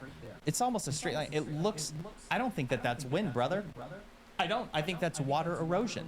And, again, when it comes to these striations that look fluvial in nature, find me one other location. I've challenged people online before, and I have never gotten, a response on this. Find me one other location on Earth that looks like this that was caused by wind erosion. There's not. I haven't seen it, and I've given my naysayers every opportunity because I've challenged them right back, like on Twitter, on X. Say, okay, find me just one location on Earth of wind erosion that looks like this. It's been crickets, brother. I haven't got it. And so people need to understand is that the concept of a continental-sized tsunami or flooding or whatever is just, they don't believe that it's possible, so therefore I'm wrong. What I'm here to say is that this is future science, that what we think was impossible is something that likely happened in the past. Now, what would have caused this? This is where it goes down the whole rabbit hole of, whether it's a pole shift, continental crust displacement, all things that are considered pseudoscience, not pole shifts themselves, but the catastrophic nature that would follow them. And that's the only explanation I can think of, is that when we look at the Adam and Eve story, which you were talking about with Ryan on a interview podcast from a number of months ago, there's the Adam and Eve story written by Dr. Chan Thomas, discussed in a CIA meeting in the late 50s, or was it maybe it was written in the late 50s and discussed in 1963 or 67, something in the 60s. 60s, yeah, sounds about right. And I have, despite the fact they declassified that they discussed this in a meeting, and just to say, like I told you at dinner last night, I was incorrect when I had previously shared that the Adam and Eve story the book itself was classified. It wasn't. It was just the meeting itself, which anything the CIA discusses is classified. However, what was not released in the declassified files is why they were talking about this Adam and Eve story in the first place and what their conclusions were. And what's fascinating about this book is that it describes the nature of pole shifts being the reoccurring event that happens throughout Earth's history that has caused a repeated cycling of the collapse of human civilizations. That in this book, it describes that this event happens, a partial pole shift, every 6,500 years. And what's interesting about this is that he mentions a date of 11,500 years ago. Or actually, no. Was it 11,550? Yeah, it's 11,550 years ago, and this was written over 50 years ago, which coincides exactly with the 11,600-year time frame of the Younger Dryas climate catastrophe. And this was decades before the Younger Dryas climate catastrophe was science. I don't know how this gentleman came up with this, but what he describes is that when the poles shift, and again, this is considered pseudoscience, but that when it happens, it causes continental displacement, which causes continental-sized tsunamis that flow 2 miles high. He says 2 miles over the Earth. And what's interesting about the Emikusi volcano is that it's just over 2 miles high, and there's salt in that dome. And Yeah. brother, we don't find salt in domes except for 2 places on Earth: Emikusi and not far away in Tanzania. Right. And it would take 10,000 feet of water to create those ripples by the Richat structure that look that are bigger than the ones up in Montana. Yep. From 1,000 feet of water. Those ripples are in Africa 3 to 4 times larger. Right. So if that was created by a force of water, we're talking about something miles high, which is supposed to not exist, not supposed to be possible. Right. And it seems to me that something happened. I think because a lot of people say, well, why isn't there more evidence of lost civilization? And I've already discussed that. Well, the evidence is there. It's Göbekli Tepe. It's the vases. It's the pyramids. It's whatever. Yeah. But if that's not enough for people, I would say that, hey, maybe we should entertain the possibility that the nature of cataclysms is so much more extreme than people even want to believe. That if pole shifts cause that type of cataclysm, I'm sorry to tell y'all that, like, yeah, it's going to wipe out everything for good. You know, or at least most things. Yeah, if you're on some mountain peak, things could survive. And I look at places like Machu Picchu, which are such an enigma. Amazon's going to be fun because it's got a 14,000 foot tall barrier in front of Right. it, which is why people have been there for 30,000 years under, Right. from this logic. Yeah. Yeah. So to me, this is one of the most fascinating topics. And I honestly think that I think I'm on the target on this one. I think something happened. I can't prove it. Someone else is going to have to prove it. I'm just sharing ideas here. Yeah. And I'm sharing what I find to be an interesting topic, and I'm putting it on blast in a way that fulfills me, because I find it's just very fulfilling to get people chatting about something that's so interesting. Yep. And if nothing else, going back to the Atlantis-Richat theory, even if Atlantis never existed, the Richat structure being such an enigma, listen, some people think it's a collapsed volcanic dome. There are no other examples anywhere on Earth that have the concentric circles like that. You can see I've seen collapsed volcano images, and yeah, I can see a very loose resemblance of that. There's a lower layer and a layer above it, but it's not even remotely circular. It's a blob. It looks like a blob. And so, if nothing else, going back to the wrist shot, I'm like, hey guys, if you read the science papers on it, they'll tell you just how inconclusive it is. They describe it as a mystery. And when I've had so much pushback from people involving the Atlantis wrist shot theory, like, this is understood science. And I'm like, that doesn't mean that people didn't build a civilization on it that wasn't taken out by a flood. People say, where's the artifacts? Where's the artifacts? I'm like, well, the theory is dependent on that it was bulldozed by a force of water, and hence it would be out in the Atlantic Ocean. And they'll say, well, how convenient. You're suggesting this is the site, but there's no evidence for it. I'm like, hang on a second. It has concentric circles, three that would be of water, 2 of land, opening at the south, red, black, white color stones, gold, mountains to the north that share the same exact name. Also, the first king of, I forgot to mention this earlier, not just the mountains named Atlas, but the first king of Mauritania was Atlas. Mm-hmm.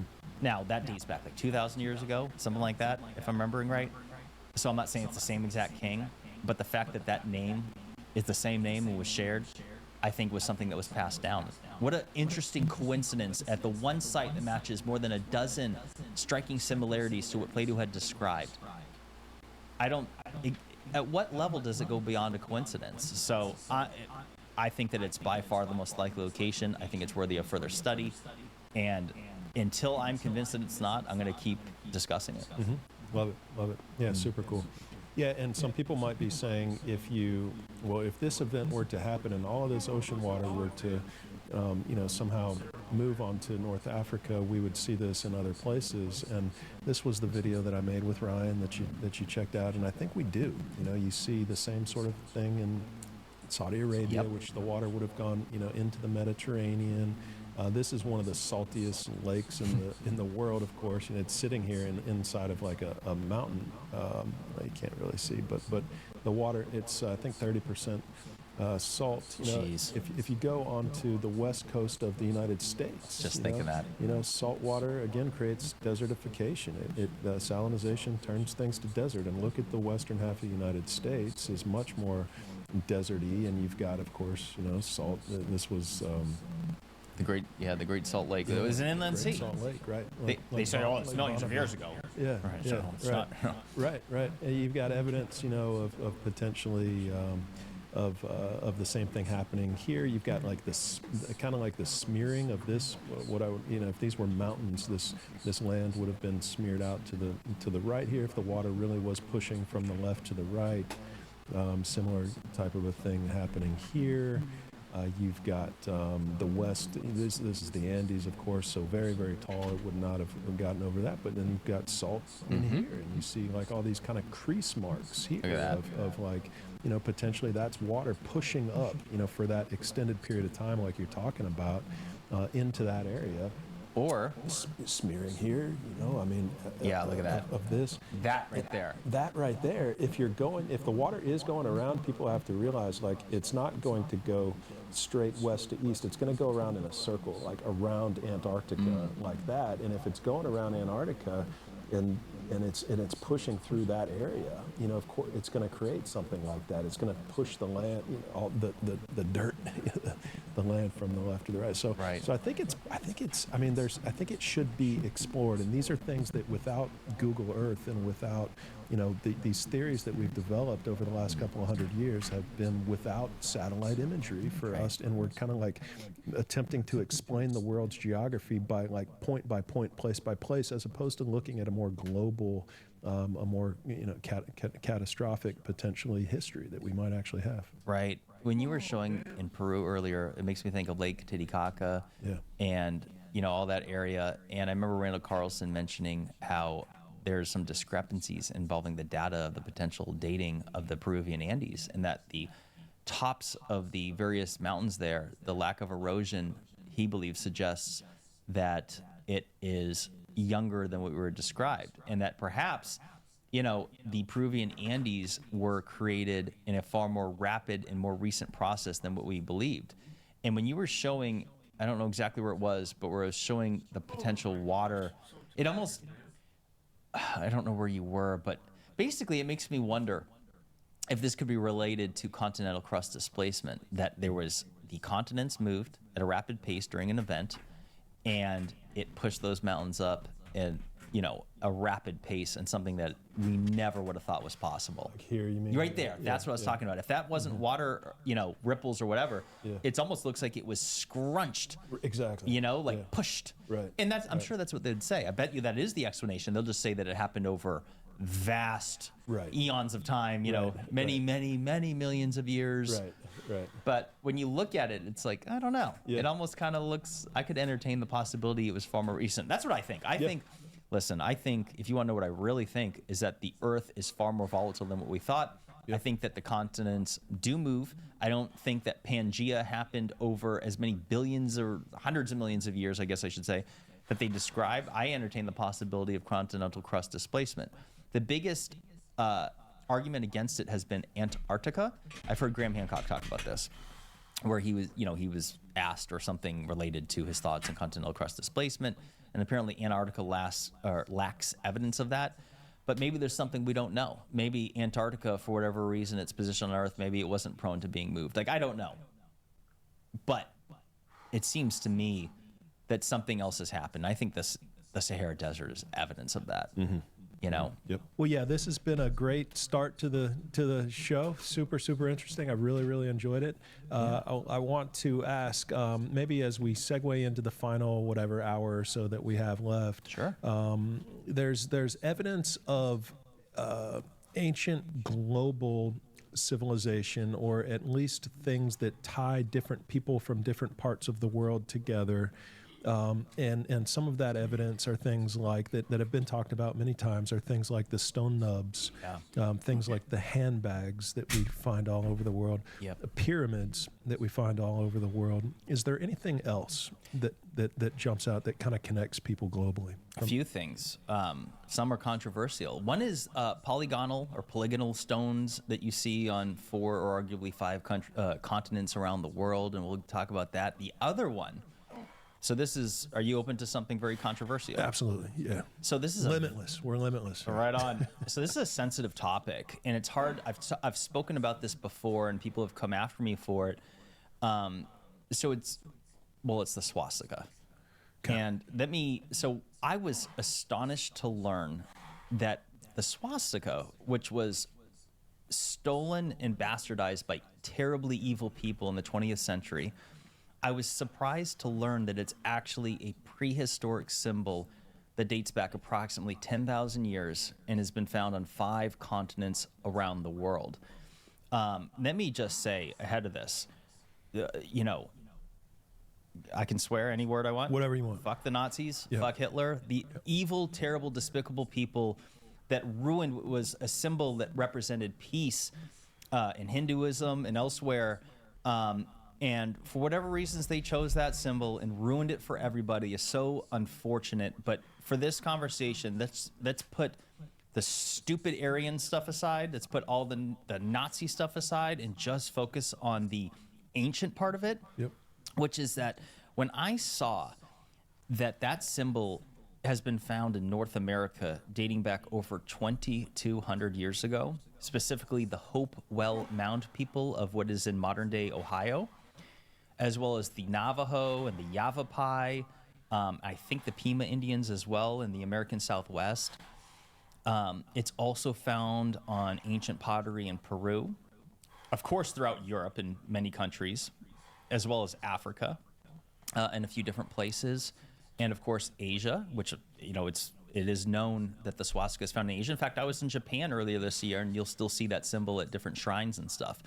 And they actually have labels now to make it clear this is not, because tourists visit and like, what's this? Right. Unrelated to the evildoers of the 20th century. Again, just want to reiterate that. But that symbol is so highly specific. Some people have suggested that it could be the Milky Way galaxy. Some people have suggested it's the Big Dipper.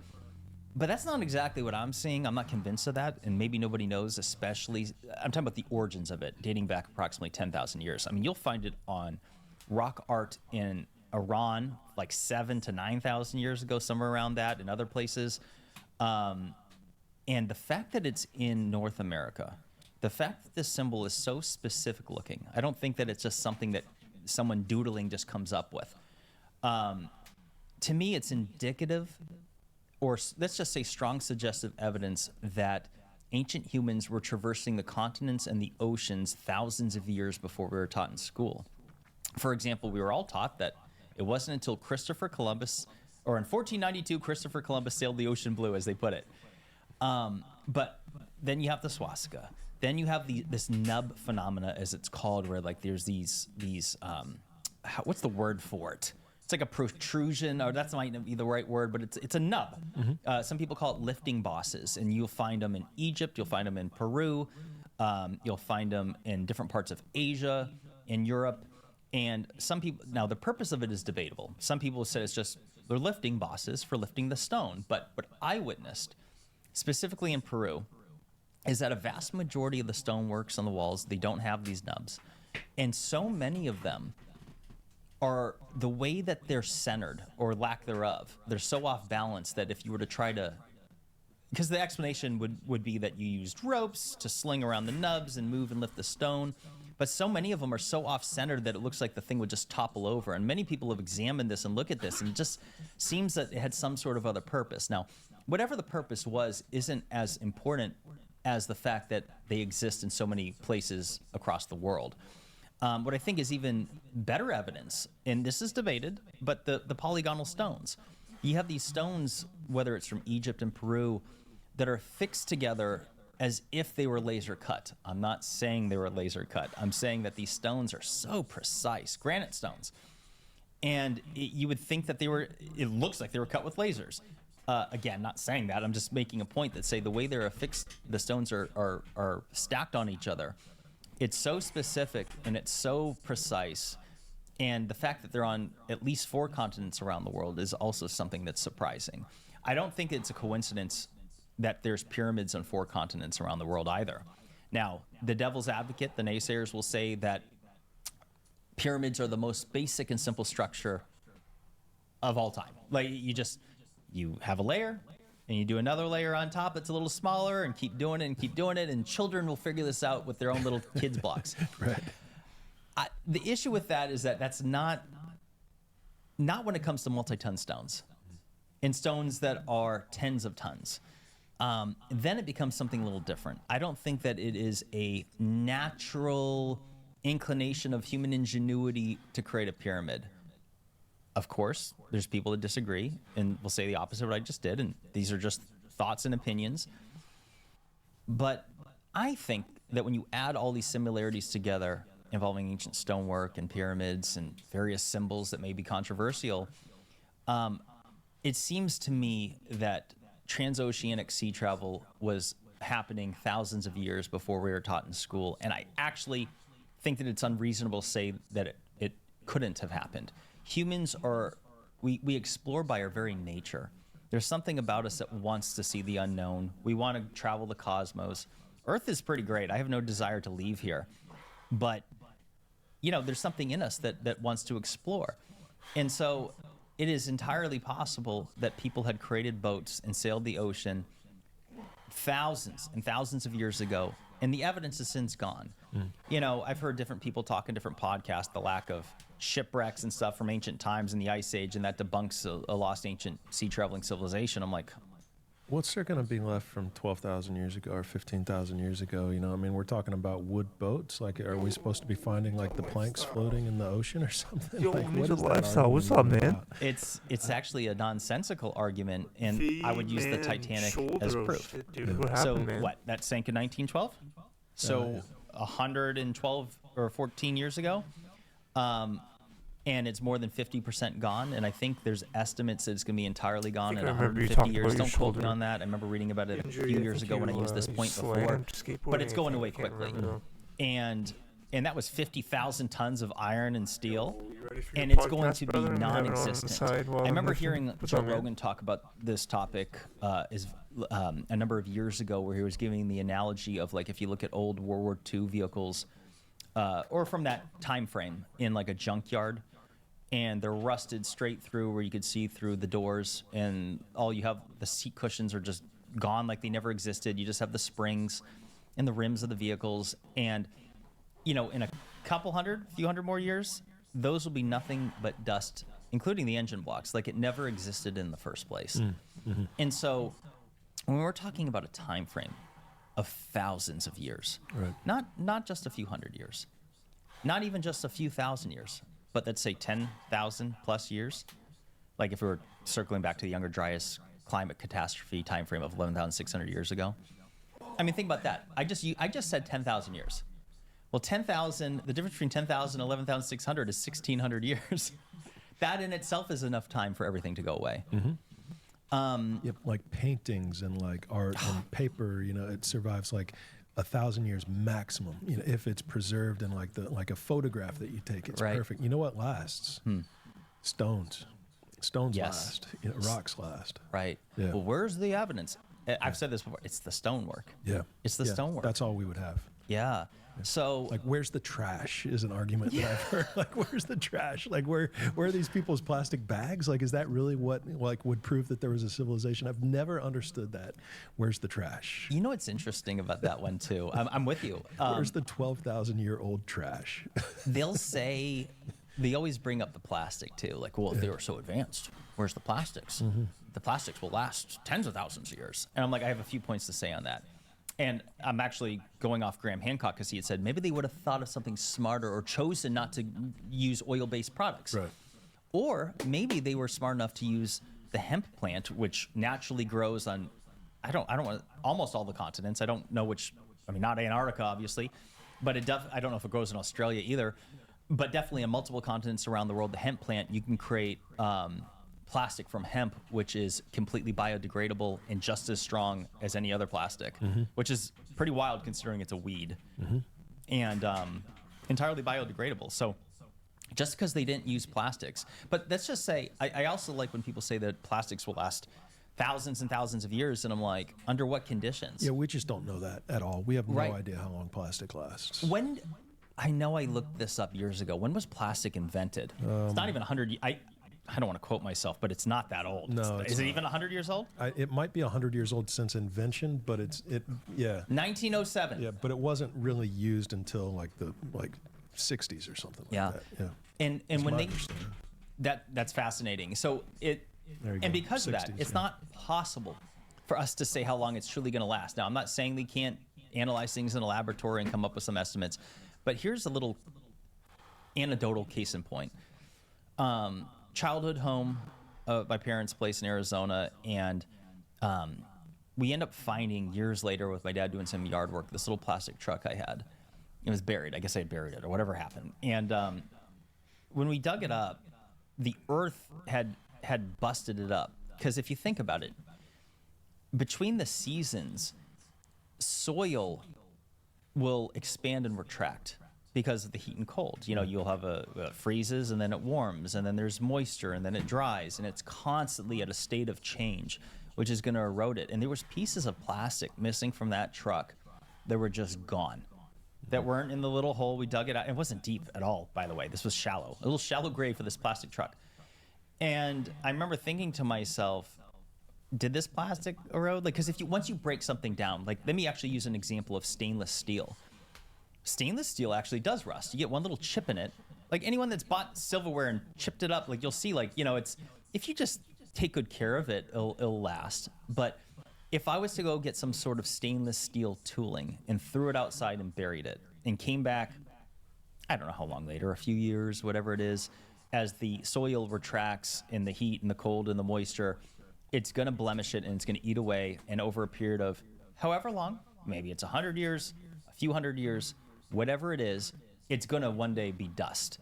And so when we're talking about time frames that exceed 10,000 years, we have to accept the fact that it is possible that there was tremendous amounts of artifacts that once existed that are now been lost to what I call, what others have called, the sands of time. Mm-hmm. It takes it all away.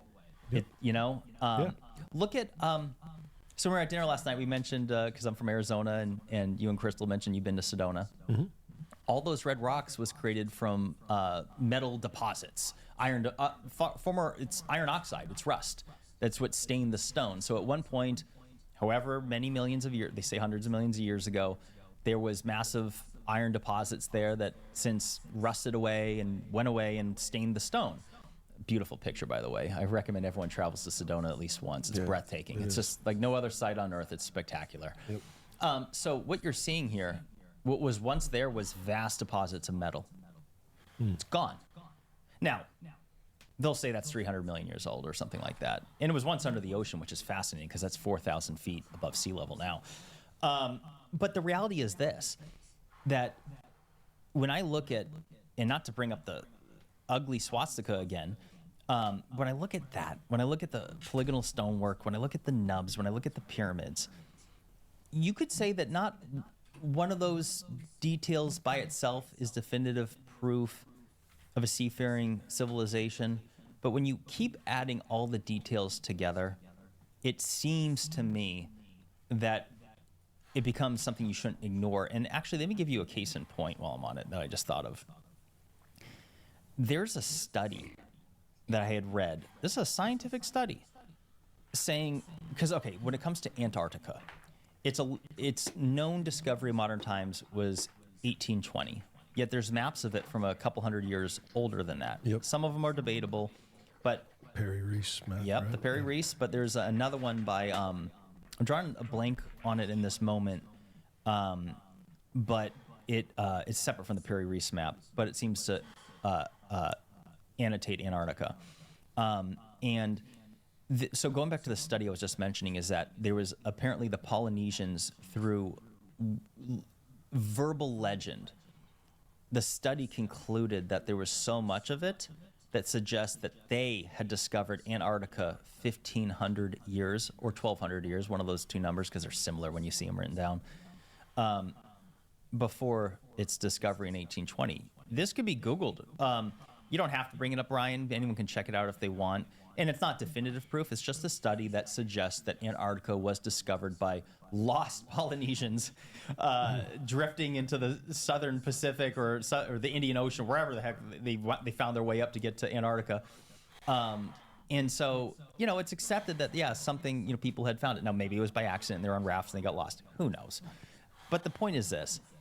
When it comes to boats, if we could accomplish relatively sophisticated sailboats in the 16th century, 15th century, enough to travel vast oceans. I think it's unreasonable to suggest that that couldn't have been done thousands of years earlier, and we just don't know about it. Right. Yeah, it's interesting to think like that South America was so densely populated with Maya and Aztecs, all that so many ancient people in South America. It's like, but the explanation for how all the people got into the Amazon and got into Central America and South America is the land bridge, right? From that connected North America to essentially like Asia, Russia, Asia. That's interesting. I don't know if I buy that that's the way that humans got into the South Americas. I guess like what people are. Is it like 12,000 years ago that they're saying now that. But now we've got footprints in North America from 22,000 years ago, right? So what's your take on like when did humans come to the Americas and how did they start populating it? The fair, honest answer is that I just don't know. But what I know is that there's some really bizarre studies where there's DNA evidence of aboriginal DNA in some mummies found in South America. I hope I'm not misquoting this. I shared this in a video. Well, it's one of my earlier videos, so this is like 7+ years ago, and I haven't really looked back on it too much since, so forgive me if I'm misquoting myself. But I know that there is evidence that suggests that there was a migration pattern that got to South America that conflicts with the land bridge of North America that would have said they went over from Russia and then found their way. Because it's like, how did Aboriginal... Ryan, will you Google this? Will you type in Aboriginal or Aborigine DNA North America or South America? Just type in Aboriginal DNA America and see what shows up. I know there's something there. Okay. While you're bringing it up, let me just finish my point with they're called the cocaine mummies of Egypt. Yeah. So some have suggested that proves a cross-continental, cross-oceanic connection between Egypt and Peru, which, again, we have the polygonal stonework as well as the nubs. That's a similarity. But my knowledge of the Sahara once being green has opened my mind a bit. So we know that Africa and South America were once connected. Mm-hmm. Whether it's 100+ million years ago or whatever, okay. But now that and we know this just through the stones that match in the horn. All right. Well, we'll talk about this in 1 second. Let me finish my point. What was that? Forgive me. So now that we know that the Sahara was green, and that the Africa and South America were connected, what's to say that the species, the cocoa plant, right? Isn't that where the cocaine comes from? Cocoa? Is it the cocoa plant? Yep. Maybe that existed in the Sahara as well, and that's the simplest explanation. Maybe. I don't know. I'm just trying to be devil's advocate because other people have said the cocaine mummies is not conclusive, it's this and that, but they did find cocaine in an Egyptian mummy. Right. Yeah. So maybe that's a possibility. So what is this article? Is the explanation now that the archaeologist that was digging them up was snorting coke and like accidentally dropped some on him? Like that's what I heard was like now the traditional like the accepted explanation for this. We shouldn't. I haven't heard that. I mean, I don't know if it's a joke, but like that's actually totally possible. Yeah, There's a lot of people that do drugs, and look, come on. I know people that work in the banking industry that have told high levels. That have said there's a lot of people that do blow. It's you're making stuff happen. Right. That's not just a joke in a movie. That's real. Yeah. People do drugs. And so that's possible. Like no archaeologists do drugs. Right. Was there anything, what did this article say about the Aboriginal DNA? I don't want to be wrong about this. First, Americans had indigenous Australian genes. There you go. Indigenous South Americans share DNA from indigenous people in Oceania. So southern, maybe not necessarily Australia, but in the area, the islands around it, right? So that I can't say that 100% debunks the Bering Sea Bridge. I shouldn't say that, I guess. But it is bizarre because why aren't they finding, here's my point. This is what I said in the video several years ago. I remember the point now. Why didn't they find, if they went over the land bridge across North America into South America, why aren't they finding that same DNA in North America? In North America, exactly. Can I show you why I think it is? Please. Ryan, can you pull up Google Earth? Here's just something that I noticed, and I shared on an episode last week that I think is worth exploring, and I think it's interesting, and I think it kind of speaks to your the global civilization theory with all the evidence that we see there. If you look at Easter Island, which is right here, right out in the middle of nowhere, right, and you zoom out and you see all these islands. All these are underwater. Okay, this is what you're talking You're about. going to see where I'm going with this really quickly. but you see all of these that if sea levels were 400 feet lower, and in addition to that, if you had a lot of ice on the caps on the North Pole and on the South Pole, that was even more pushing the weight of the sea level at the equator up, then these could have all been above water. And then what's this? I'm wondering, like, what is, like, this just clearly connects straight to Peru, straight to South America, straight to the Amazon.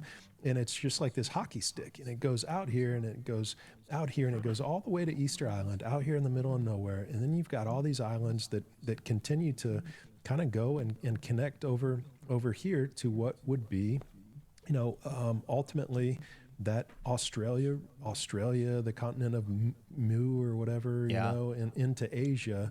And if this was an ice age, and we're talking about very close to the equator here, where it would have been warm and people would have been traveling, I just feel like it's so much more likely that people would have been traveling those islands in this area on little boats or whatever they had, as opposed to all the way up at the frickin' North Pole through ice and through tundra.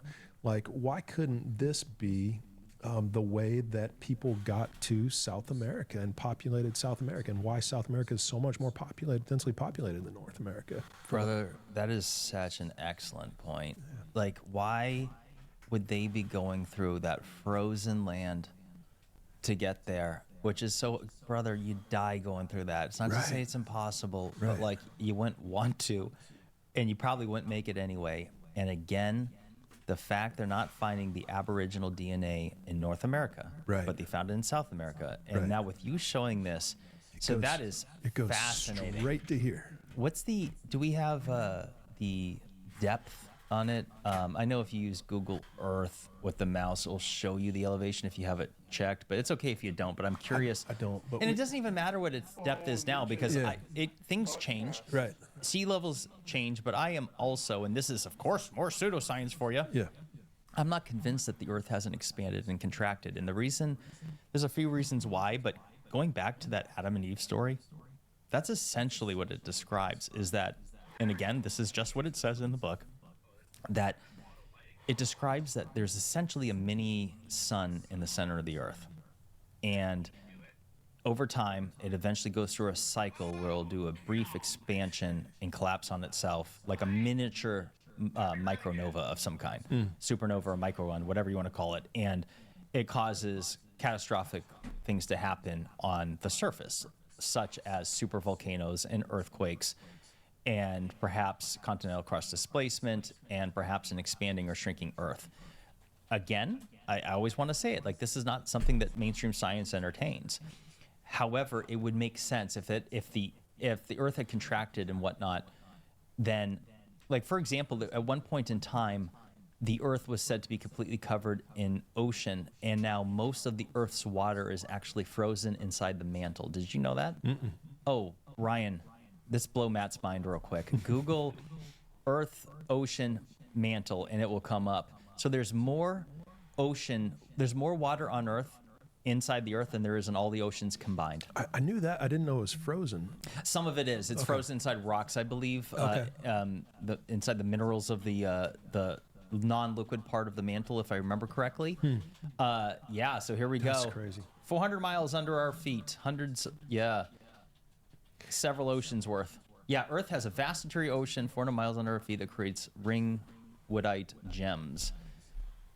I see this stuff, and it's like, I bet that's probably true, but, like, how much do we really know? You know, I mean, like, how much? It's there's so much information out there. It's like, how much do we? I question everything these days. We have to. Yeah. Well, okay. When you said, what do we know? Well, here's what I can tell you. We do know is that the deepest we've ever drilled into the crust. Do you know the depth? 2 miles or something. It's less than 7, and the crust is at its thickest, I believe, 30 miles or Okay. just shy of it. Okay. So we haven't even gone through the crust. Yeah. We've gone 6-something miles into the crust. And this is talking about 400 miles beneath us. We don't know jack shit. Yeah, we don't know anything. We just don't. We don't even know what's inside the earth. Now, hold on. Obviously, we can infer a few things based on scientific measurement, such as an iron core, molten of some kind, just because of our compasses and other things. We also have seismic data that shows that clearly something's moving inside the earth. So it's, and we can all see volcanoes spewing magma that turns into lava.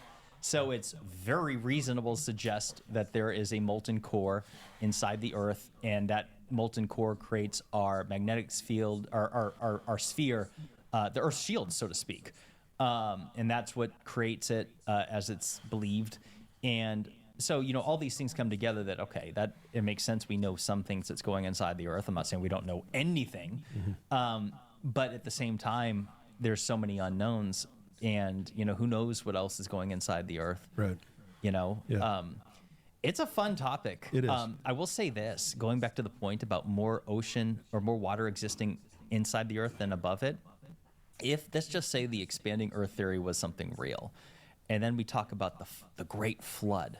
And here I was earlier saying, I'm not saying it covered every mountain chain, the Peruvian Andes and Mount Everest. But what if? So going back to Genesis, everyone focuses on, oh, it rained for 40 days and 40 nights.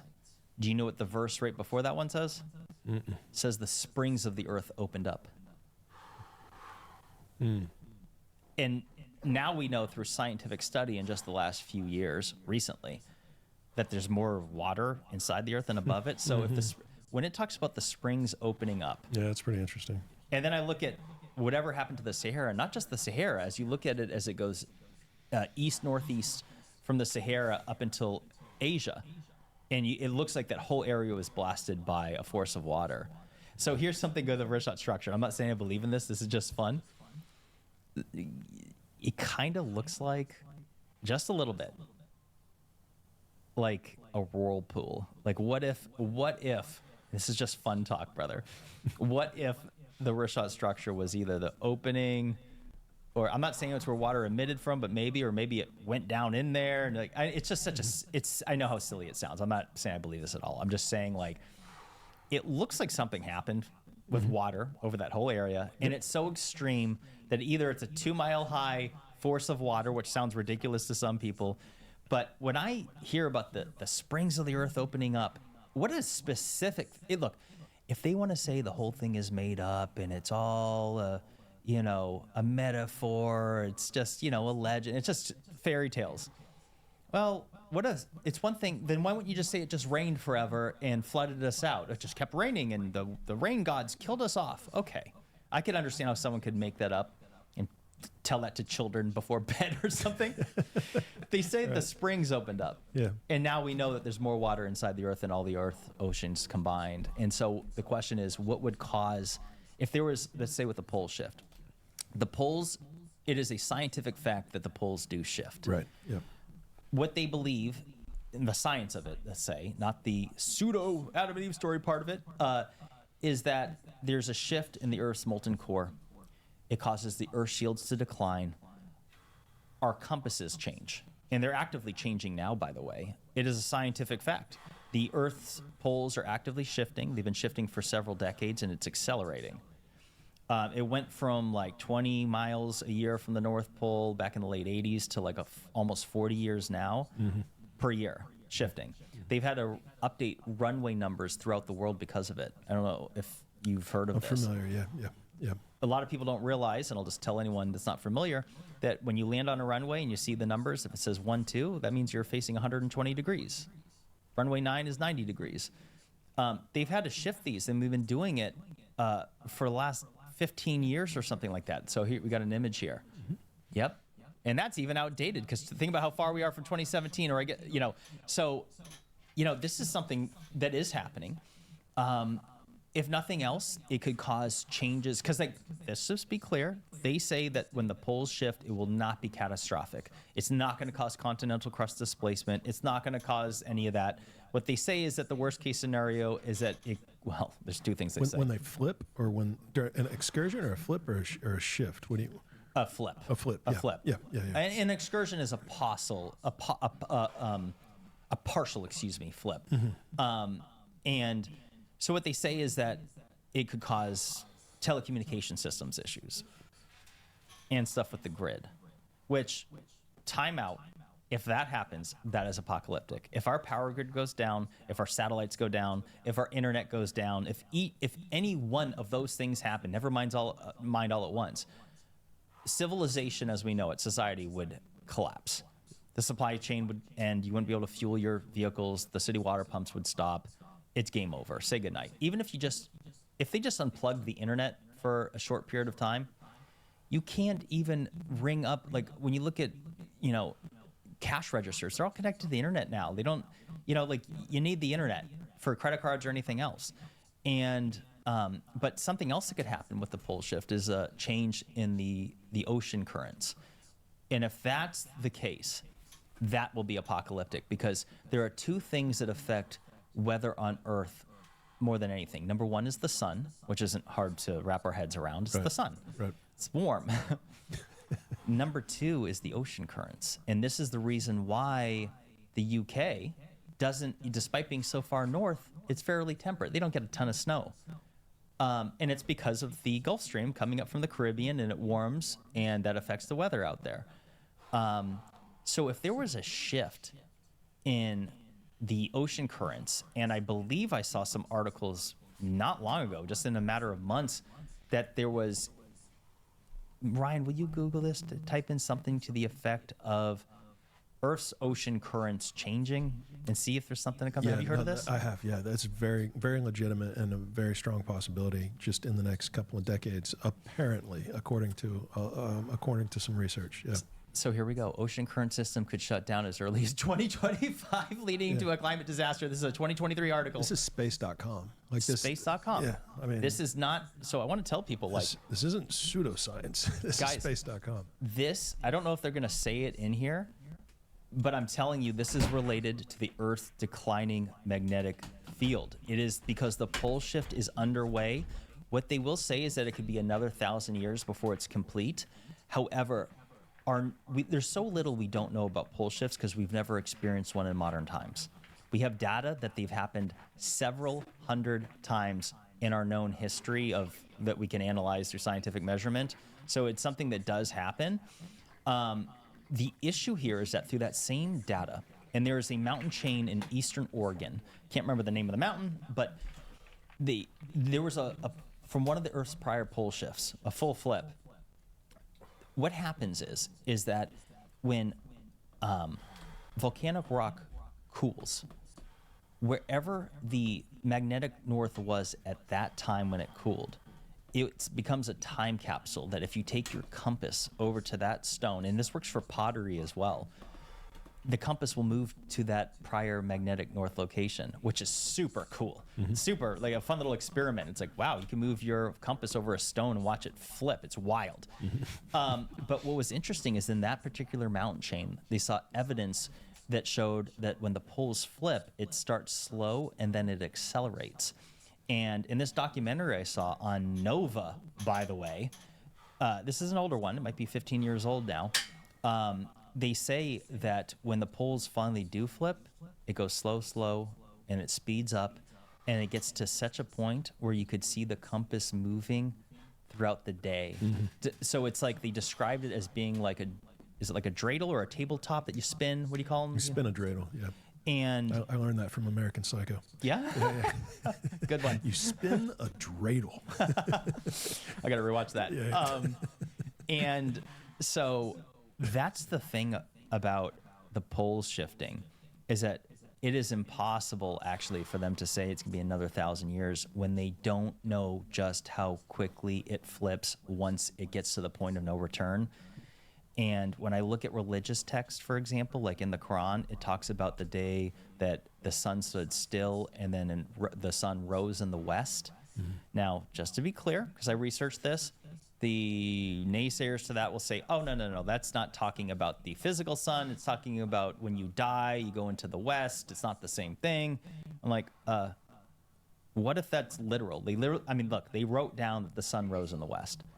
And it is a fact that the Earth's poles have shifted many times in the past.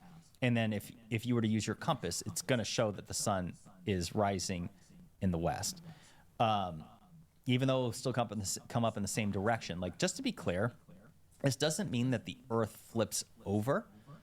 However, there is other data that suggests that the Earth has changed dramatically. For example, there's fossilized crocodile bones or alligators, one or the other, in Alaska. Did you know that? No, I didn't know that. Now, don't worry, hundreds of millions of years old again, older than the dinosaurs. And maybe that's true, maybe it's not. I don't know. What I do know is that our understanding of Alaska being so far to the north, where it should have been frozen forever, or mostly frozen, you know, but and the fact there was once crocodiles and alligators there, it's like, it seems to me that maybe at the time of the dinosaurs, you know, but then you could also argue that's just continental drift over hundreds of millions of years, and that where North America and the North Poles was in a separate location. So there you go, it's debunked. That's what they'll say. Yeah. Because I looked into this. Okay. And but our understanding of pole shifts is interesting. So let me give a shout out to Ben Davison of the channel Suspicious Observers. He is somebody that really focuses on sun cycles as well as the pole shifts, and I learned a lot from him, and he's a great guy. He has provided the scientific studies that show that these cycles of geomagnetic pole excursions, just to be clear, are, like I mentioned earlier, are partial pole flips. And it ties into the Adam and Eve story, is that what it describes is that every 6,500 years, there's a 90-degree flip, and then after 6 days, it flips back, and on the 7th day, things chill out again. But that's of the geographic pole. I thought on the Thomas Chan. Yes, right? it says. So let me be clear. That describes a physical flip, right. And that's what causes the continental crust displacement and the 2-mile-high floods. And if I'm being honest, I think that's probably what happens. I'm simply trying to articulate that if the scientists are correct, and that's not what happens, you could also say that that partial flip, just the excursion itself, still caused catastrophic events on Earth, because what Ben Davison has shared is these studies that I was previously unaware of, is that there are correlations between geomagnetic pole excursions and mass extinction events. Not extinction level events at the size of the dinosaurs, but stuff that has caused mass die-offs. And there was a pole excursion 12,800 years ago. Or well, let me double check the date, like within that time frame, within a few hundred years of the 12,008 that I said. In that 12 to 13,000 years ago, there was a pole excursion. I was like, I hadn't heard of that. Is that what created the Younger Dryas climate catastrophe? Maybe it did. But there's other ones that he provided. Like, for example, there's one going back to what they thought was the 72,000 years ago, and there's another one 42,000 years ago. Both coincide with massive die-offs, including even of ancient hominids 40,000 years ago, related to the pole excursion. It's debated in the scientific community, but there's studies that corroborate it. And so, like the 72,000 years ago detail that I just mentioned, which coincides with a big extinction level event on Earth, was previously thought to be related to the Toba super eruption, where it's believed that and this is according to the fossil record, that humans the population on Earth may have decreased to just a few thousand people 72 to 74,000 years ago during that super eruption. But what's interesting, and this ties into my point before, where it's like if a pole shift happens and there's a movement inside the Earth, could that cause supervolcanoes on the surface? We don't fully understand why supervolcanoes happen. They just say, well, it's probably just a massive buildup in pressure over lots of time, and things go boom at larger levels than a regular volcanic eruption. Okay, I can wrap my head around that. But once I learned, and was surprised to learn, that Toba super eruption coincides with a pole excursion, an extinction level event, at the same ballpark period of time, it seems to me that there's something there. And let me add this one other point on top of it to get people thinking. And this ties into those who will say that a pole shift won't be catastrophic physically. No continental crust, no nothing. Okay, let's just think about this for a second. We're acknowledging that the Earth's molten iron core shifts. We also know that earthquakes originate in one of two places, the crust or the mantle, the soft part of the mantle, the molten part of the mantle. So sometimes the crust has an earthquake where it's just through friction, things slide, things move, and just bang, it's a quick earthquake. But other earthquakes originate in the mantle. If the mantle is sitting on top of the core and the core shifts,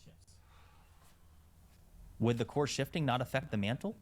And if our crust, which we sit on top of, experiences earthquakes that come from the mantle, are we really going to pretend there wouldn't be a chain reaction where the Earth's core shifts, it causes the mantle to be affected, which thus causes the crust to be affected, which results in earthquakes and volcanoes?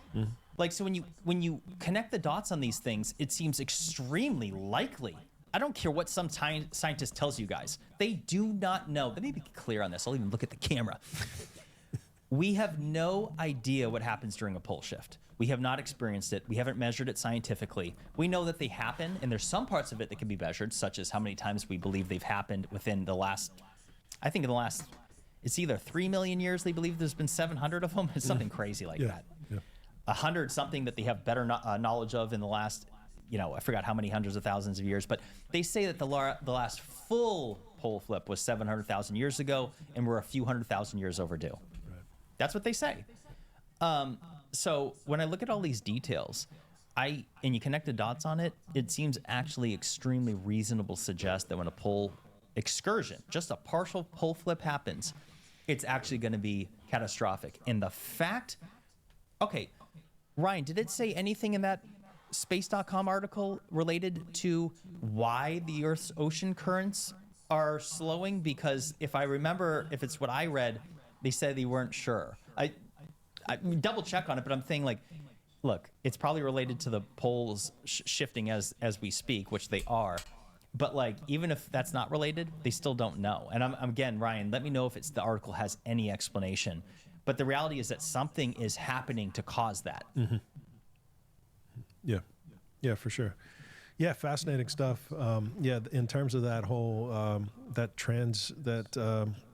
what do you call it? The Gulf Stream, basically. Mm-hmm. That's like slowing. That could stop in the next couple of years. That we're projecting to potentially stop in the next couple of decades. I mean, that could lower the Earth's temperature by something like 14, 15 degrees, from what I understand, and be completely catastrophic to all life on the planet because of the global temperature changes that we would see coming down, not getting hotter, but coming down, which would lead to just a destruction of crops, a destruction of the ability to grow food natively wherever could be absolutely horrendous. And what's causing it? Is it a pole? Is it whatever it is? It's happening. I mean, that much is I think science at this point. So there's a lot of there's a lot of crazy shit going on right now. You want to hear something? All right. So you just mentioned that 15 degrees. Is that what I heard you say? Yeah. So that's the same approximate temperature shift with younger Dryas. They say it was between 15 to 18 degrees Fahrenheit, that shift that caused a 75% die-off of all mammals in North America. Right. And, another fun little topic is sun cycles. Are you familiar with the Little Ice Age? Yeah. In the 15th century or something? Yeah. So it lasted for approximately 500 years, between like 1350 and 1800, somewhere around that. Okay. I didn't realize it was that long. Yeah, and it coincides with global famine, lower populations, increased disease, and then there was, so that's believed related to sun cycles, in that was at a time where they were documenting, because we were studying the sun at that period of time, and there was a decreased amount of sunspots. So there's a correlation between when there's more sunspots, the sun radiates more, and so we get more heat, and or cooling, and so the lack of sunspots resulted in more cooling. And they're not 100% sure that's what caused the Little Ice Age, but that's the science that they believed is most likely related to. And then 2,000 years ago, there was something called the medieval roaming, or the Roman warming period, that throughout the Mediterranean upwards through the UK, there was an abundance of wine vineyards, Roman wine vineyards in the UK. And that was, they believe, and there's a few other explanations, they're not 100% certain on it, but they also think it's related to the sun as well. And I'm like, well, that's a fascinating detail. And the reason why this is so important is that we're witnessing right now the sun go through a cycle, as it has many times before. And that's why we're seeing the northern lights as far down as Mexico and Alabama and Florida, and, and Arizona. And that in itself is also, and you don't see this in the articles, but one of the reasons is because the Earth's shields are declining. This is science, people. Like, I'm not making this up. The Earth's shields are declining, and it's related to the pole shifts that are happening. The only thing they'll disagree with me on is saying that it's going to take another 1,000 years before we're affected. I don't think they're correct on that, but these things are happening. And the fact that they're happening, and so when the Earth shield, say during a pole flip, so here's the big idea to some people involving the younger Dryas. Not everyone agrees on this, but this is something that I've been entertaining, is that there was two events. Something 12,800 years ago that caused the rapid end of the last ice age, and there was warming at 11,600 years ago. So like 12 to 1,400 years apart, there was essentially two events. And so what if the pole excursion happened around that 12,800 years ago, which there's scientific data saying that it did, and that weakened the Earth shields, making us more susceptible to comets or asteroid impacts, cosmic impacts, let's just say, as well as the sun. So you have people like Dr. Robert Schoch. All right, so let me give you two examples. You got Graham Hancock that's talking about a cosmic impact of the North American ice shelf for the younger Dryas. You have Dr. Robert Schoch, that vehemently disagrees. He gets so sensitive. I love the guy. He's brilliant. Yeah. But he cuts people. Forgive me. He cuts people off that doesn't buy into the sun thing. He gets really sensitive about it. But he might be right. And Graham might be right. And then you get other people who are talking about the pole shift. They might be right, because hear me out. The pole shifts we know for a fact are happening, have happened many times in the past. When the poles flip and the magnetic field diminishes, we are now more susceptible to cosmic impacts as well as sun cycles. Yeah. So what's to say they all didn't happen in that same period of time? Because like when the Earth shields diminish, we're more susceptible to cosmic rays and solar flares. We're more susceptible to asteroids not burning up in the atmosphere. And so like something tells me that all these guys are correct. Honestly, I think that it's, and this is the part that makes it so wild, is that I think we should entertain that Earth is far more volatile than many people even want to believe. And this would explain why human history is such a massive enigma, that humans in our modern day skeletal cranial capacity date back, I think the oldest evidence now is approximately 330,000 years that they found humans with the same size cranial capacity as ours. And there's this huge gap in time between 300,000+ years ago and 6,000 years ago with the Sumerians, which is the first documented civilization, although I think Göbekli Tepe debunks that, but that's not a civilization. That's hunter and gatherers, of course. So it's like the fact that there's so much missing there, I think we should entertain that every few 10,000 years, whatever it is, things are happening, and it's a nonstop cycle of rinse, cycle, repeat on Earth, and it just washes it all away. I think I bet you. I bet you it's something like that, and we should be very grateful for the times that things are peaceful here, because, can I say one other thing too while I'm on the soapbox? Yeah. Here's something else that's mainstream science. It involves ice ages. And I heard Elon Musk talk about this on the Full Send podcast a couple years ago, where he, because Elon Musk has such a passion for getting off Earth. He's convinced that in order for the survival of the species, you have to get off. And it makes me think that he knows something. So when he was on that Full Send podcast, he mentioned ice ages being a deep, deep rabbit hole. And then he paused, and then he said, a deep, deep rabbit hole. And I'm like, what an interesting thing to say. This is a smart man. And so when you look into ice ages, a lot of people are not aware that we're actually in the middle of an ice age right now. I believe it started 3 million years ago. Yeah. But what's interesting is that within ice ages, there's things called, and Randall Carlson has spoke on this at length, interglacials and interglacial periods. So, according to mainstream data, there has been 4 or arguably 5 interglacial periods over just the last 450,000 years. And what that means is that there's been 4 or 5 periods of warming and cooling in that period where a glacial period is where the glaciers grow, interglacial is where things warm and the glaciers recede. And so the fact that that's happened a handful of times. So I looked up the data, and this is according to Utah Geological Survey, which is very prestigious. It shows up at the top of Google. And it talks about how, yeah, thank you. This is exactly what I'm talking about. So 4 fairly regular interglacial cycles occurred during the last 450,000 years. And the shorter interglacials, which is what we're in right now, 10 to 30,000 years, were about as warm as present and alternated with much longer 70 to 90,000 years of cooling. So think about that. There's that 15 degrees we were talking about. Yes. Right? Yep. See, so this is what I'm talking about. So I'm not pulling this out of, this isn't from Bob's website, conspiracy blog spot. This is mainstream scientific data. And yeah, see, right out of utah.gov, the Utah Geological Survey. Thank you, Ryan, you're a killer. You're so good pulling this up because this is so important. Because I went on, all right, so I was on the Rogan podcast and I talked about how, these were my exact words. I said, the data might indicate that the earth is cold more often than it's hot. And then Media Matters, which was funded by George Soros, they did a hit piece on me about this. They say I contradicted mainstream science when I said that the earth might be cold more often than it's hot. The only thing I got wrong is saying that it might. No, the data shows definitively that the earth is cold far more often than it's warm. And we're in a blessed period of warming. But here's the messed up part, everybody.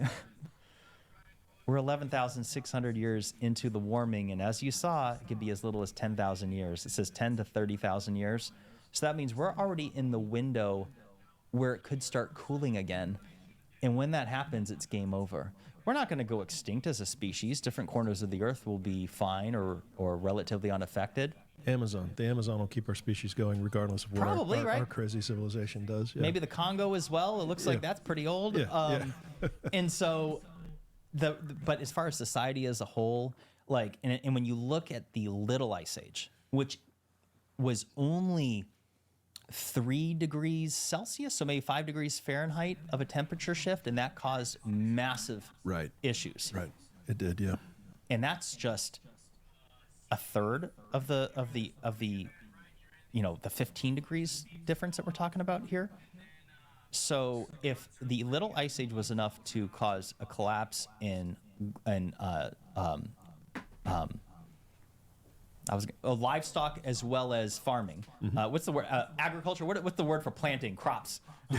Agriculture. What am I trying to say here? Basically, it's a big word. Yeah. But the fact that caused an issue, it also caused a population decline and increased disease, and that was for something that was comparatively so much less significant. Right. It goes to show you that during the next glacial period. So okay. Why do we know so little about the last ice age, even though we know there was plenty of humans around? There was many humans. I'm not saying as many as today, obviously. But people were thriving during the ice age. So we may not have been thriving in Northern Europe, in North America, but things were going on elsewhere in the world. And yet there's this entire chapter where we know barely anything about humans during the ice age. All we find is primitive crap. I shouldn't say crap. I don't mean it disrespectful towards our ancestors, but think about it. Yeah. Very little. Yeah. We just have the tools that these we found are cavemen. primitive. Yeah. And very few complete fossils for humans. People might be surprised on how, because human bones aren't very thick, and they deteriorate, and so it's hard to find a complete skeleton, from the ice age. I already know. I see the people coming out already. We have this guy frozen in the glacier. We have him. It's yes, there's some. I'm just saying, but there's so few and far between. And so, yeah, brother, I honestly think that when I look at, so what's causing those interglacial periods now? That's the big question. Right. So there's been 4 of them. And the reason why I say arguably 5 earlier is because when you look at the graph, it kind of looks like there's a 5th one. But 4 for sure. And so, what's causing that? Mm-hmm. Yeah, it could be a catastrophe. It could be solar activity. It could be comet impact. It could be flip. I think it's the pole flip. Now, Flip, they yeah. will say, oh, it's the Earth's precessional cycle and it tilts this way, and that's also mainstream science as well. There's something called Milankovitch cycles, and there's 3 factors that involve them. One of which is the Earth's tilt, the other is the precessional cycle, and the other is the distance that the Earth is from the sun. All 3 of those factors, those 3 variables, are constantly changing. They're slow over, and they take vast periods of time. But each one of those variables independently affects weather on Earth. And the fact that they're all 3 happening simultaneously, even though they're slow and it takes time, they're constantly changing weather systems on Earth, as minuscule as it may be day by day and immeasurable, let's just say day by day, to be fair.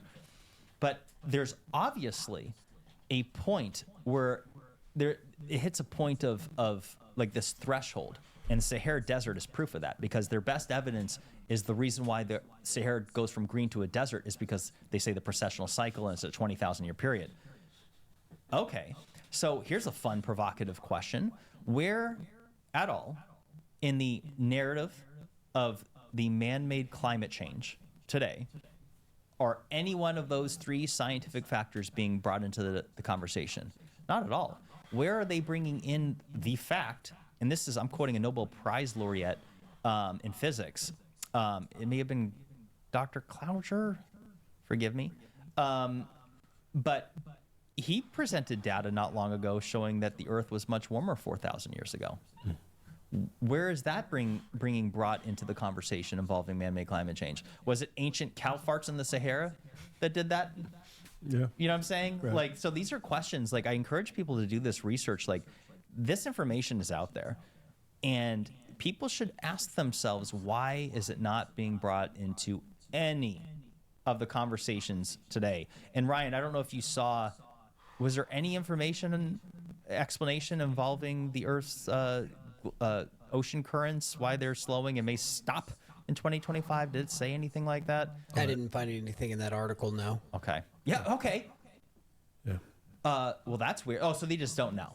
Yeah. And maybe they don't. I'm not saying we have all the answers, but like, they're not even going to mention the declining, the Earth's declining magnetic field, which is, you can find articles on that. I assure you that's a real thing. And that's also been said to be correlated with shifting ocean patterns, like I already mentioned. So, Yeah. Right. you know what I'm saying? Yeah. No, it's declined 10% from 1850 to the year 2000, and then there's some evidence that it's declining faster over the last 24 years, much faster over the last 24 years than it had before that. Yeah, I'm with you. I think that that we are in an interglacial period, that we're not out of the ice age yet. Yeah. That it started 2.5 million years ago, but that it didn't end 12,000 years ago. 2.5 million is a long period of time. That's going to keep going past this period once we get past this interglacial period and things cool down again. So I'm with you. I think it's highly likely that we're still in this. In the ice age, and we just don't realize it, and because we're living in a beautiful warm time now. Even I think it was President Trump a few years ago, back when he was president, made a comment like some scientists were talking about how it's getting warmer, and he's like, yeah, but it's going to get colder before it gets warmer. And I know exactly what you're talking about, and I love this. So that was in September of 2020, when he was still in office, and during all those wildfires in California. He was at a meeting in Sacramento, and he met with the leading climate scientist. And the guy was rattling off about man-made climate change. Yeah. And President Trump, and I know he's such a, look, people, you can't even say his name without some people getting so upset, and then some people believe that anything he says is just nonsense or whatever. But the reality is this: he has been right about so many things. When he talked during COVID about UV light killing bacteria and stuff, that was actually true. That's science. People that have swimming pools know that you use UV lights as to help kill off the bacteria. I had one in my own swimming pool at the house I used to live in. So anyway, he said it like a matter of fact. He said, but it's going to cool first, right? He said it like a matter of fact. And the pompous climate change guy was like, oh, not according to the science. And he laughs and says, I don't think science knows if you want to know the truth. And I knew what he meant. And I'm like, he's telling you. So like here you have Jimmy Corsetti, the YouTuber that used to do fraud investigations for a retailer. Hey, retailers are cool. Of course. And so are fraud investigators. We got to give a shout out to our LP department. That's right. That's loss prevention. Yeah. So if I can go looking for this info and find it and share it on your podcast today, I'm inclined to think that top level people, as some would describe them, know more than I do and are fully versed in this information. It was crystal clear to me the way Elon Musk alluded to it on his podcast or on the Full Send podcast when he talked about ice ages being a deep, deep rabbit hole. And if you look into it, he's telling you, you know what he's telling you? And I can't put words in his mouth, but it means he's looked into the data. He knows about glacials and interglacial periods, and he understands that when the next glacial period happens, our civilization, as we know it, is going to collapse. There's going to be no more internet, guys. Like, when the next deep freeze happens, yeah, maybe we're technologically advanced to where portions in the southern hemisphere, which will be less impacted, will still be able to keep things going. I don't know. But, like, and I want to believe. But the reality is that, like, it will change the human race. You'll probably have billions of people that will pass away. And it'll be game over as we know it. And it'll be a whole new chapter of human history that will start after that. And one day they'll never know that Jimmy and Matt had talked about these faces on the podcast today. Right. But the reality is this, is that the fact that these things are known, that it's scientific fact, these things that I just presented to you, and you don't hear about it at all. How do they not even mention in that space.com article an explanation for why the ocean currents are slowing and might stop next year? Really? There's no scientists on Earth that can explain that? And they're not even going to bring in the magnetic field as part of the equation? And when there's other articles that literally state that the declining shields can cause issues with our ocean currents. So either that's just a lazy writer, which is possible, or they purposely left it out, because anytime I bring up anything related to... Or Ryan didn't read it fully. That's the other option. We love you, Ryan.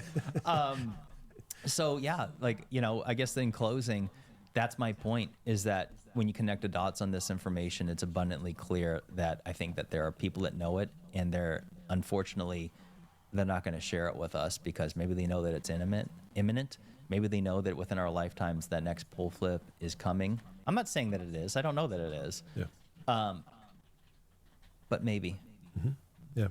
Yeah, cool. One last little quick question, Yeah. just to circle back to maybe Sure. 30 minutes ago real Yeah. quick. What do you think on that possibility of that bridge, not the land bridge, but the island hopping as an explanation for the DNA that we see in the Aboriginal people from Australia going to South America? Literally the best explanation I've seen. I'm going to have to make a video on it. Cool. Because that's the first time I've seen Just that. don't be like that one guy. You got to give me a little bit. Of course. Credit. Yeah. Matt Bell, Limitless, screenshot. But isn't You it, bet. like, it makes total sense, right?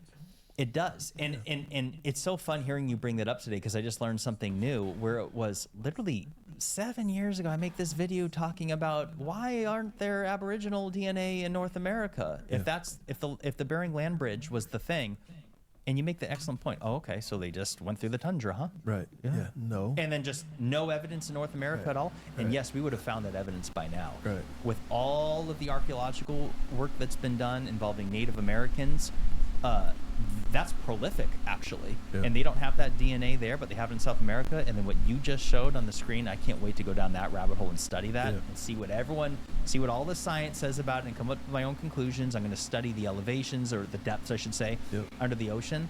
That is by far the most likely explanation. I think so. And one last point on it. There are ancient legends, not just of Atlantis, but of the lost continent of Mu, MU, from the Pacific, which alleges that there was a sunken continent in the Pacific Ocean. And that right there would explain that transoceanic sea travel to be able to go from whether it's Easter Island to Peru, which some archaeologists do acknowledge is very likely. And that's no little thing. It's like 2,400 miles. But the Polynesians getting all the way over to South America like that, it seems... I bet money that's what happened. Yeah, me Yeah. too. Me too. Yeah, it's cool. It's good stuff, man. Yeah. Just how can people follow you? So I have a YouTube channel and a Rumble channel called Bright Insight. My name is Jimmy Corsetti. Let me give a big shout out to Rumble.com. They've been so good to me. Look, I love YouTube.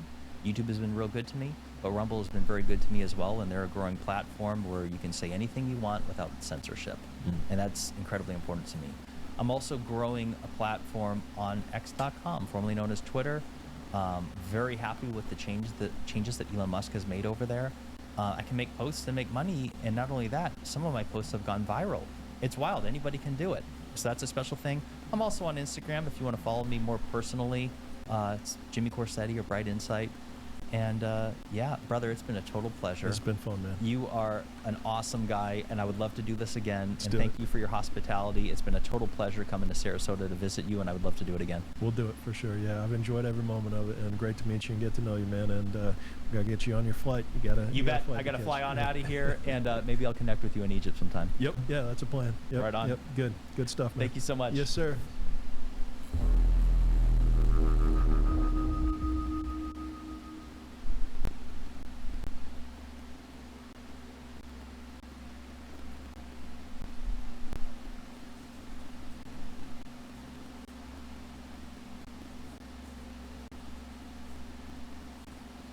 The big question for me in that timeline is, why didn't we do it sooner? Why did it take so long? Why did we wait until after 12,000 years ago, really after 10,000 years ago, to start seeing the beginnings of civilization? The following is a conversation with Graham Hancock, a journalist and author who for over 30 years has explored the controversial possibility that there existed a lost civilization during the last ice age, and that it was destroyed in a global cataclysm some 12,000 years ago. He is the presenter of the Netflix documentary series Ancient Apocalypse, the second season of which has just been released, and it's focused on the distant past of the Americas, a topic I recently discussed with the archaeologist Ed Barnhart. Let me say that Ed represents the kind of archaeologist, scholar, I love talking to on the podcast. Extremely knowledgeable, humble, open-minded, and respectful in disagreement. I'll do many more podcasts on history, including ancient history. Our distant past is full of mysteries, and I find it truly exciting to explore those mysteries with people both on the inside and the outside of the mainstream in the various disciplines involved. This is the Lex Friedman Podcast. To support it, please check out our sponsors in the description. And now, dear friends, here's Graham Hancock. Let's start with a big foundational idea that you have about human history, that there was an advanced Ice Age civilization that came before and perhaps seeded what people now call the six cradles of civilization: Mesopotamia, Egypt, India, China, Andes, and Mesoamerica. So let's talk about this idea that you have. Can you, at the highest possible level, describe it?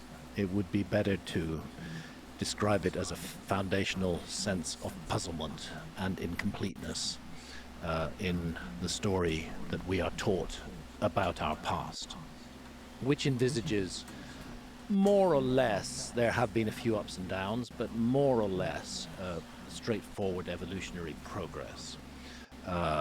We start out as hunter-foragers, then we become agriculturalists. The hunter-forager phase could go back hundreds of thousands of years. I mean, this is where it's also important to mention that anatomically modern humans were not the only humans. We had Neanderthals from, 400,000 years ago to about 40,000 years ago. They were certainly human because anatomically modern humans interbred with them, and we carry Neanderthal genes. There were the Denisovans, maybe 300,000 to perhaps even as recently as 30,000 years ago. And again, interbreeding took place. They're obviously a human species. So, we've got this background of humans who didn't look quite like us. And then we have anatomically modern humans. And I think the earliest anatomically modern human skeletal remains are from Jebel Irhoud in Morocco and date to about 310,000 years ago. So the question is, what were our ancestors doing after that? And I think we can include the Neanderthals and the Denisovans in that general picture. And why did it take so long? This is one of the puzzles, one of the questions that bother me. Why did it take so long when we have creatures who are physically identical to us? We cannot actually weigh and measure their brains, but from the work that's been done on the crania, it looks like they have the same brains that we do, with the same wiring. So if we've been around for 300,000 plus years at least, and if ultimately in our future was the process to create civilization or civilizations, why didn't it happen sooner? Why did it take so long? Why was it such a long time? Even the story of anatomically modern humans has kept on changing. I remember a time when it was said that there hadn't been anatomically modern humans before 50,000 years ago. And then it became 196,000 years ago with the findings in Ethiopia, and then 310,000 years ago. There's a lot of missing pieces in the puzzle there. But the big question for me in that timeline is, why didn't we do it sooner? Why did it take so long? Why did we wait until after 12,000 years ago, really after 10,000 years ago, to start seeing the beginnings, what are selected as the beginnings of civilization in places like Turkey, for example? And then there's a relatively slow process of adopting agriculture, and by 6,000 years ago, we see ancient Sumer emerging as a civilization. And we're then in the pre-dynastic period in ancient Egypt as well, 6,000 years ago, beginning to see definite signs of what will become the dynastic civilization of Egypt about 5,000 years ago. And interestingly, round about the same time, you have the Indus Valley civilization popping up out of nowhere. And by the way, the Indus Valley civilization was a lost civilization until the 1920s, when railway workers accidentally stumbled across some ruins. I've been to Harappa and Mohenjo-Daro, and these are extraordinarily beautifully centrally planned cities. Clearly they're the work of an already sophisticated civilization. One of the things that strikes me about the Indus Valley civilization is that we find a steatite seal of an individual seated in a recognizable yoga posture. And that seal is 5,000 years old. And the yoga posture is Mula Bandhasana, which involves a real contortion of the ankles and twisting the feet back. It's an advanced yoga posture. So there it is 5,000 years ago. And that then raises the question, well, how long did yoga take to get to that place when it was already so advanced 5,000 years ago? What's the background to this? China, the Yellow River civilization. Again, it's around about the same period, 5,000 to 6,000 years ago. You get these first signs of something happening. So it's very odd that all around the world we have this sudden upsurge of civilization about 6,000 years ago, preceded by what seems like a natural evolutionary process that would lead to a civilization, and yet certain ideas being carried down and manifested and expressed in many of these different civilizations. I just find that whole idea very puzzling and very disturbing, especially when I look at this radical break that takes place in not just the human story, but the story of all life on Earth, which was the last great cataclysm that the Earth went through, which was the Younger Dryas event. It was an extinction level event. That's when all the great megafauna of the Ice Age went extinct. It's after that event that we start seeing this, what are taken to be the beginnings of the first gradual steps towards civilization. We come out of the Upper Paleolithic as it's defined, the old end of the Old Stone Age, and into the Neolithic. And that's when the wheels are supposedly set in motion to start civilization rolling. But what happened before that, and why did that suddenly happen then? And I can't help feeling, and I've felt this for a very long while, that there are major missing pieces in our story. It's often said that I'm claiming to have proved that there was an advanced lost civilization in the Ice Age, and I am not claiming to have proved that. That is a hypothesis that I am putting forward to answer some of the questions that I have about prehistory. I think it's worthwhile to inquire into those possibilities, because the Younger Dryas event was a massive global cataclysm, whatever caused it, and it's strange that just after it we start seeing these first signs.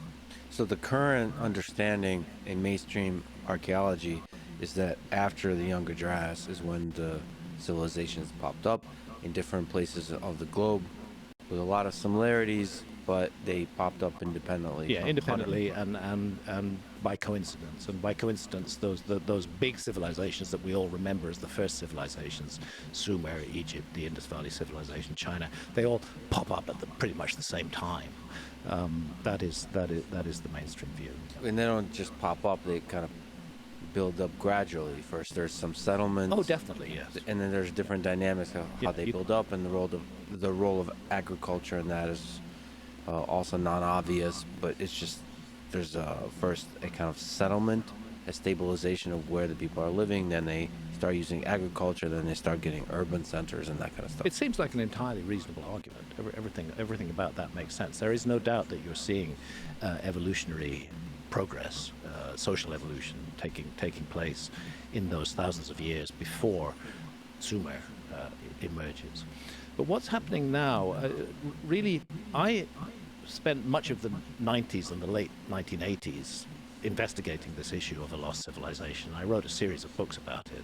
But by 2002, when I published a book called Underworld, which was the most massive and most heavy book that I've ever written, because I was writing very defensively at the time. By the time I finished that book, my wife Santha and I spent 7 years scuba diving all around the world, looking for structures underwater, often led by local fishermen or local divers to anomalies that they'd seen underwater. By the time that book was finished, I thought, actually, I've done this story. I've walked the walk. I really don't have much more to say about it. And I turned in another direction, and I wrote a book called Supernatural: Meetings with the Ancient Teachers of Mankind, recently retitled Visionary. And that was fundamentally about the role of psychedelics in the evolution of human culture. And I didn't think that I would go back to the lost civilization issue. But Göbekli Tepe in Turkey kept on forcing itself upon me. The more and more discoveries there, the 11,600-year date from Enclosure D, which is the two largest megalithic pillars. And I reached a point where I realized I have to get back in the water, and I have to investigate this again. And Göbekli Tepe was a game changer, but I think it's a game changer for everything, because Göbekli Tepe, the extraordinary nature of it, we're looking at a major megalithic site, which is at least 5,500 years older than, say, Gigantia in Malta, which was previously considered to be the oldest megalithic site in the world. And this led, of course, to a huge amount of interest and attention, both from the Turkish government, who see the tourism potential of having the world's oldest megalithic site, and from archaeologists. And this, in turn, has led to exploration and excavation throughout the region. And what they're finding throughout that whole region around Göbekli Tepe, and going down into Syria and further down into the Jordan Valley as far as Jericho, and even across a bit of the Mediterranean into Cyprus, is what Turkish archaeologists are now calling the Tas Tepeler civilization. They're calling it a civilization, the Stone Hills civilization, with very definite identifying characteristics: semi-subterranean circular structures, the use of T-shaped megalithic pillars, sometimes not anywhere near as big as those at Göbekli Tepe. It's clear that Göbekli Tepe now was not the beginning of this process. It was actually, in a way, the end of this process. It was the summation of everything that Stone Hills civilization had achieved. But what is becoming clear is that this is a period before the foundation of Göbekli Tepe. As far as we know, that date of 11,600 years ago is the oldest date for Göbekli Tepe. But of course, there's a lot of Göbekli Tepe still underground, so we can't say for sure that that's the oldest, but it's the oldest so far excavated. What we're seeing is that in that whole region around there, something was in motion, and it began to go into motion round about the beginning of the Younger Dryas, and this is where these two dates are really important. The Younger Dryas, I'll round the figures off, begins around 12,800 years ago, and it ends around 11,600 years ago. So Göbekli Tepe's construction date, if it is 11,600 years ago, if they don't find older materials, marks the end of the Younger Dryas. But the beginning of the Younger Dryas, we're already seeing the stirrings of the kind of culture that manifests in full form at Göbekli Tepe. And after the construction of Göbekli Tepe, in fact, even during the construction of Göbekli Tepe, we see agriculture beginning to be adopted. The people who created Göbekli Tepe were all hunter-foragers at the beginning. But by the time Göbekli Tepe was finished, and it was definitely, deliberately finished, closed off, closed down, deliberately buried, covered with earth, covered with rubble, and then topped off with a hill, which is why Göbekli Tepe is called what it is. Göbekli Tepe means pot-bellied hill, or the hill of the navel. For a long time, Göbekli Tepe was thought to be just a hill that looked a bit like a pot-belly. Can you say how it was discovered? I think this is one of the most fascinating things on Earth, period. So maybe can you say what it is and how it was discovered? Well, Göbekli Tepe is, first of all, the oldest fully elaborated megalithic site that we know of anywhere in the world. It doesn't mean that older ones won't be found, but it is the oldest so far found. The part of the site that's been excavated, which is a tiny percentage of the whole site, we do know. My first visit to Göbekli Tepe was in 2013, and Dr. Klaus Schmidt, the late Dr. Klaus Schmidt, who died a year later, was very generous to me and showed me around the site for over a period of 3 days. And he explained to me that they've already used ground-penetrating radar on the site, and they know that there's much more Göbekli Tepe still underground. So anything is possible in terms of the dating of Göbekli Tepe. But what we have at the moment is a series of almost circular but not quite circular enclosures, which are walled with relatively small stones, and then inside them you have pairs of megalithic pillars. And the archetypal part of that site is enclosure D, which contains the two largest upright megaliths, about 18 feet tall and reckoned to weigh somewhere in the range of 20 tons, if I have my memory correct. They're substantial, hefty pieces of stone. It isn't some kind of extraordinary feat to create a 20-foot tall or 20-ton megalith, nor is it an extraordinary feat to move it. There's nothing magical or really weird about that. Human beings can do that and always have. Besides, the quarry for the megaliths is right there. It's within 200 meters of the main enclosure. So that's not a mystery. But the mystery is why suddenly this new form of architecture, this massive megalithic pillars appear. And the pillars, one of the things that interests me about the pillars is their alignment, and there is good work that's been done which suggests that enclosure D aligns to the rising of the star Sirius, and the rising points of the star Sirius appear to be mapped by the other enclosures, which are all oriented in slightly different directions. It was the work entirely of hunter-foragers, but by the time Göbekli Tepe was completed, agriculture was being introduced and was taking place there. Now, you asked how Göbekli Tepe was found. The answer to that is that there was a survey of that pot-bellied hill in the 1960s by some American archaeologists, and they were absolutely looking for Stone Age material, for material from the Paleolithic. And they had found some Paleolithic flints, upper Paleolithic flints around there, so it looked like a good place to look. But then they noticed, sticking out of the side of the hill, some very finely cut stone, bits of very large and very finely cut stone. And looking at that, the workmanship was so good that those archaeologists were confident that it had nothing to do with the Stone Age. And they thought they were looking at perhaps some Byzantine remains. And they abandoned the site and never looked at it further. And it wasn't until the German Archaeological Institute got involved, and particularly Klaus Schmidt, who I think was a genius, had real insight into this, and started to dig at Göbekli Tepe, that they realized what they'd found, that they'd found potentially the oldest megalithic site in the world.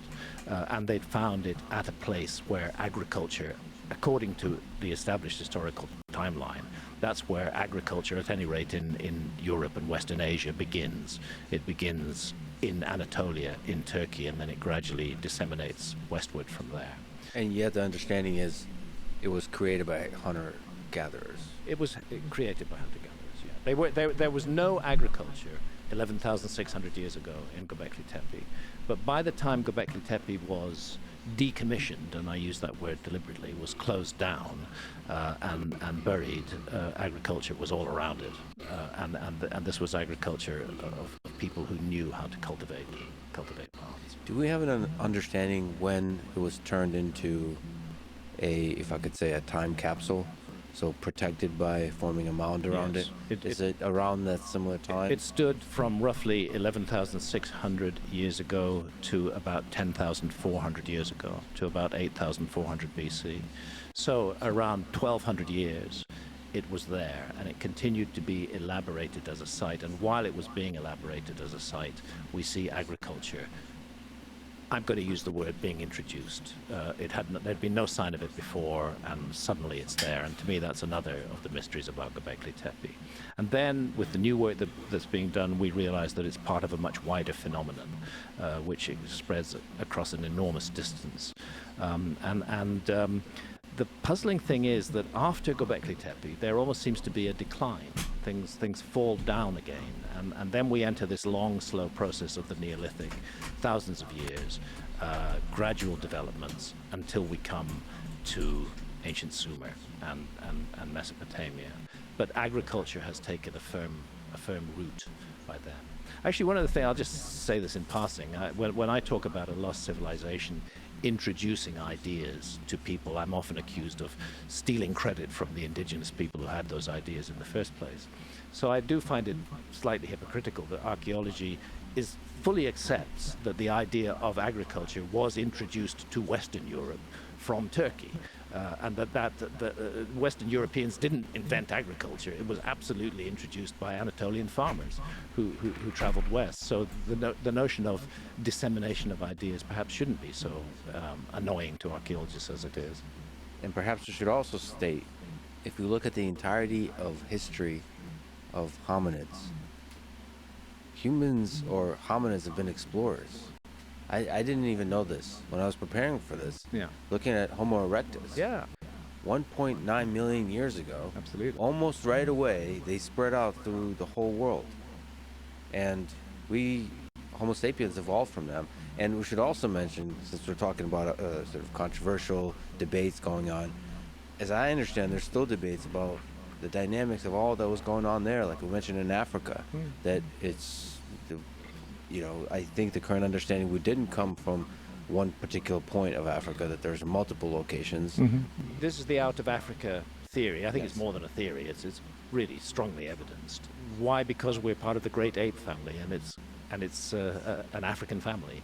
Yeah. There's no doubt that human beings, our deep origins are in Africa. But then there, as you rightly say, there were these very early migrations out of Africa by species that are likely ancestral to anatomically modern humans, including definitely Homo erectus and the astonishingly distant travels that they undertook. Yes, I think there is an urge to explore in all of humanity.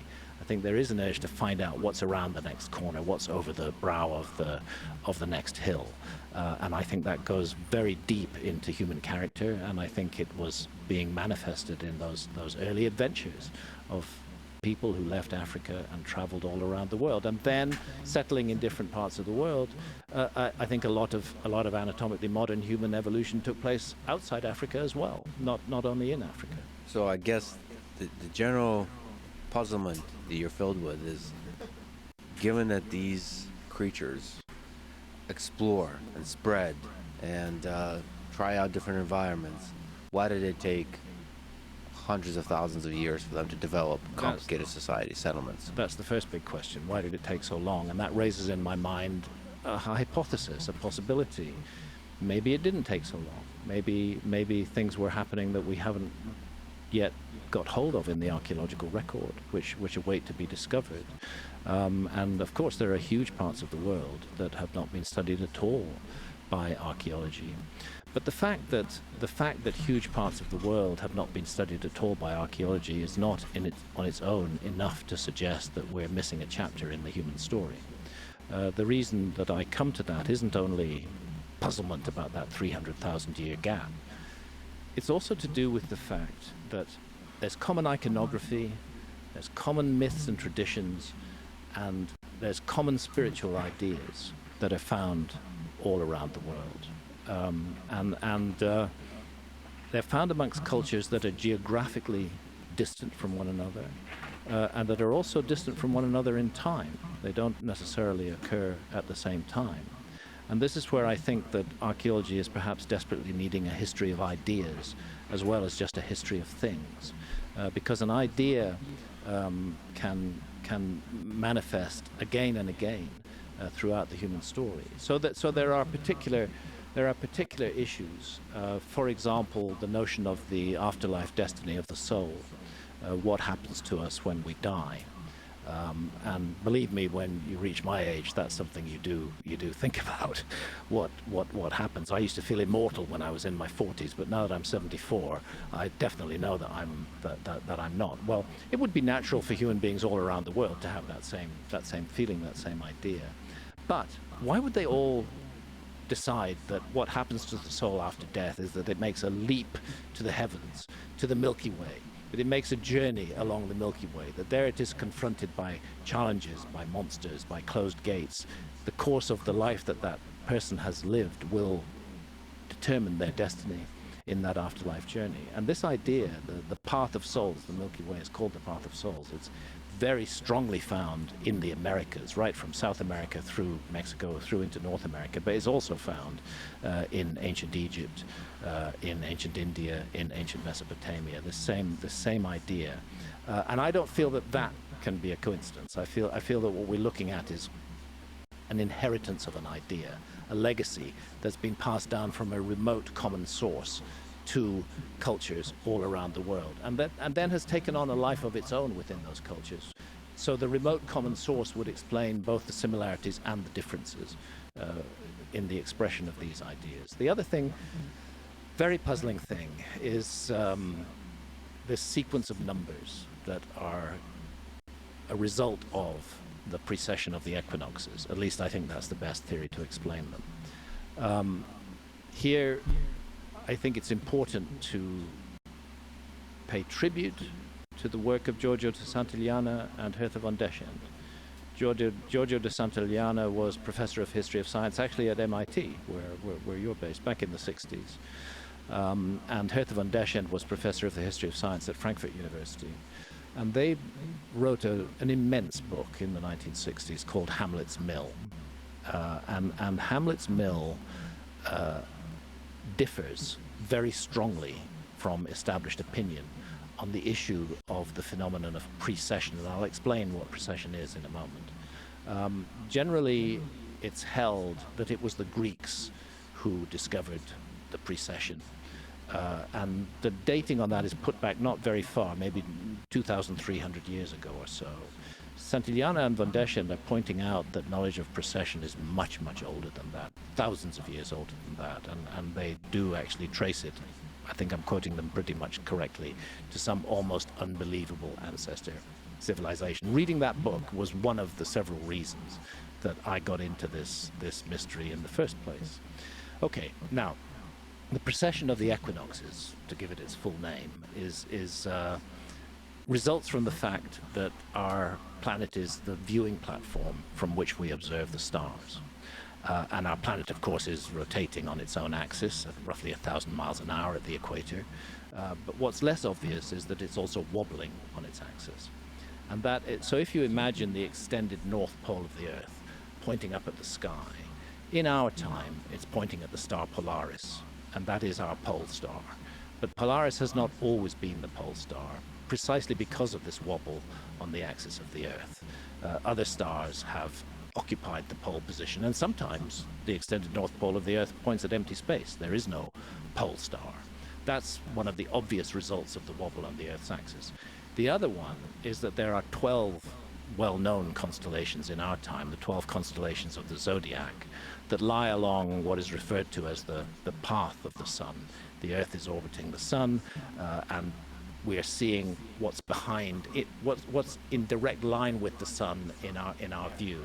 And the zodiacal constellations all lie along the path of the sun. So at different times of the year, the sun will rise against the background of a particular zodiacal constellation. Today we live in the age of Pisces. And it's definitely not an accident that the early Christians used the fish as their symbol.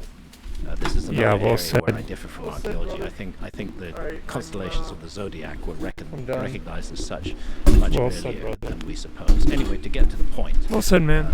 the key marker of the year, certainly in the northern hemisphere, was the spring equinox. The question was, what constellation is rising behind the sun? What constellation is housing the sun at dawn on the spring equinox? Right now it's Pisces. In another 150 years or so, it'll be Aquarius. We do live in the dawning of the age of Aquarius.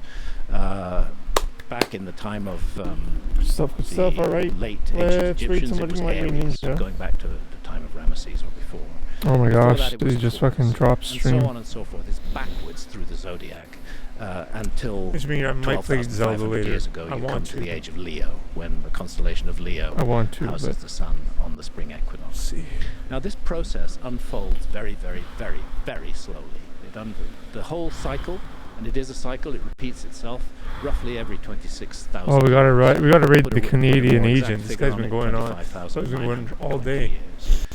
That may As be a there's bombs over convention. here. Some scholars No, would man, say yeah. it was a bit less than that, a bit more, but you're talking fractions. Sorry, It's brother. in that area.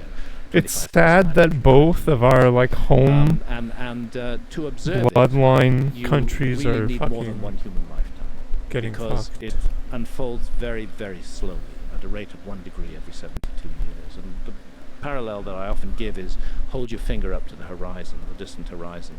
The movement in one lifetime commiserate in a together. period of 72 years is about the width of your finger. It's not impossible to notice in a lifetime, but it's difficult. You've got to pass it on. And what seems to have happened is that some ancient culture, the culture that Satyavrana and Vandeshan call some almost unbelievable ancestor culture, worked out the entire process of precession and selected the key numbers of precession, of which the most important number, the governing number, is the number 72. But we also have numbers